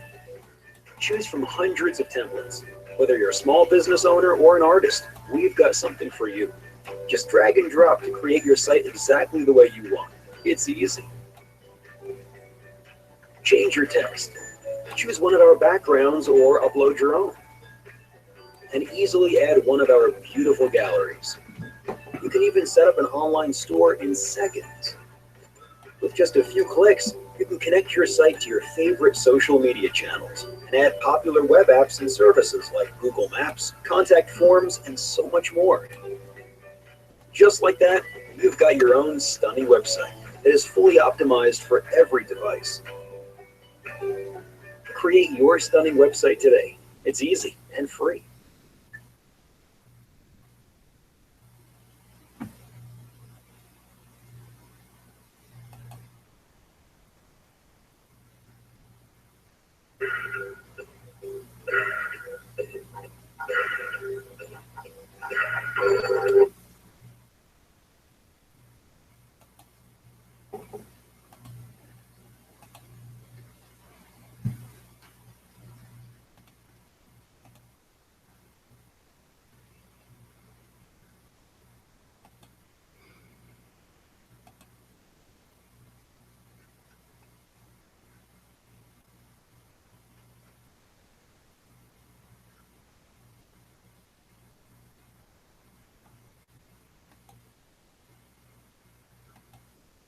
There you go, G-Webs.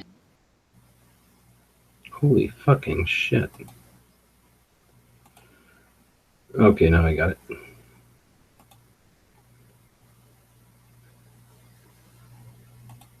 Right on. Thanks, man.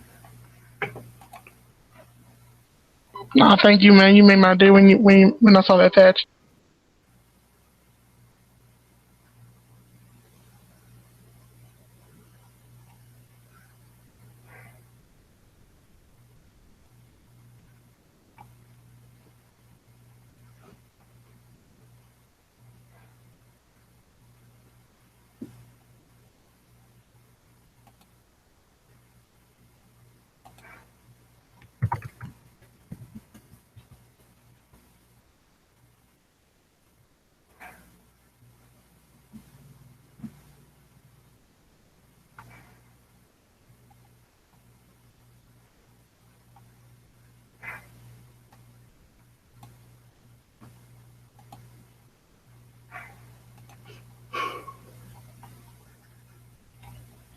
I was tired. All right, well, then I guess I'm done. We'll talk to you all later.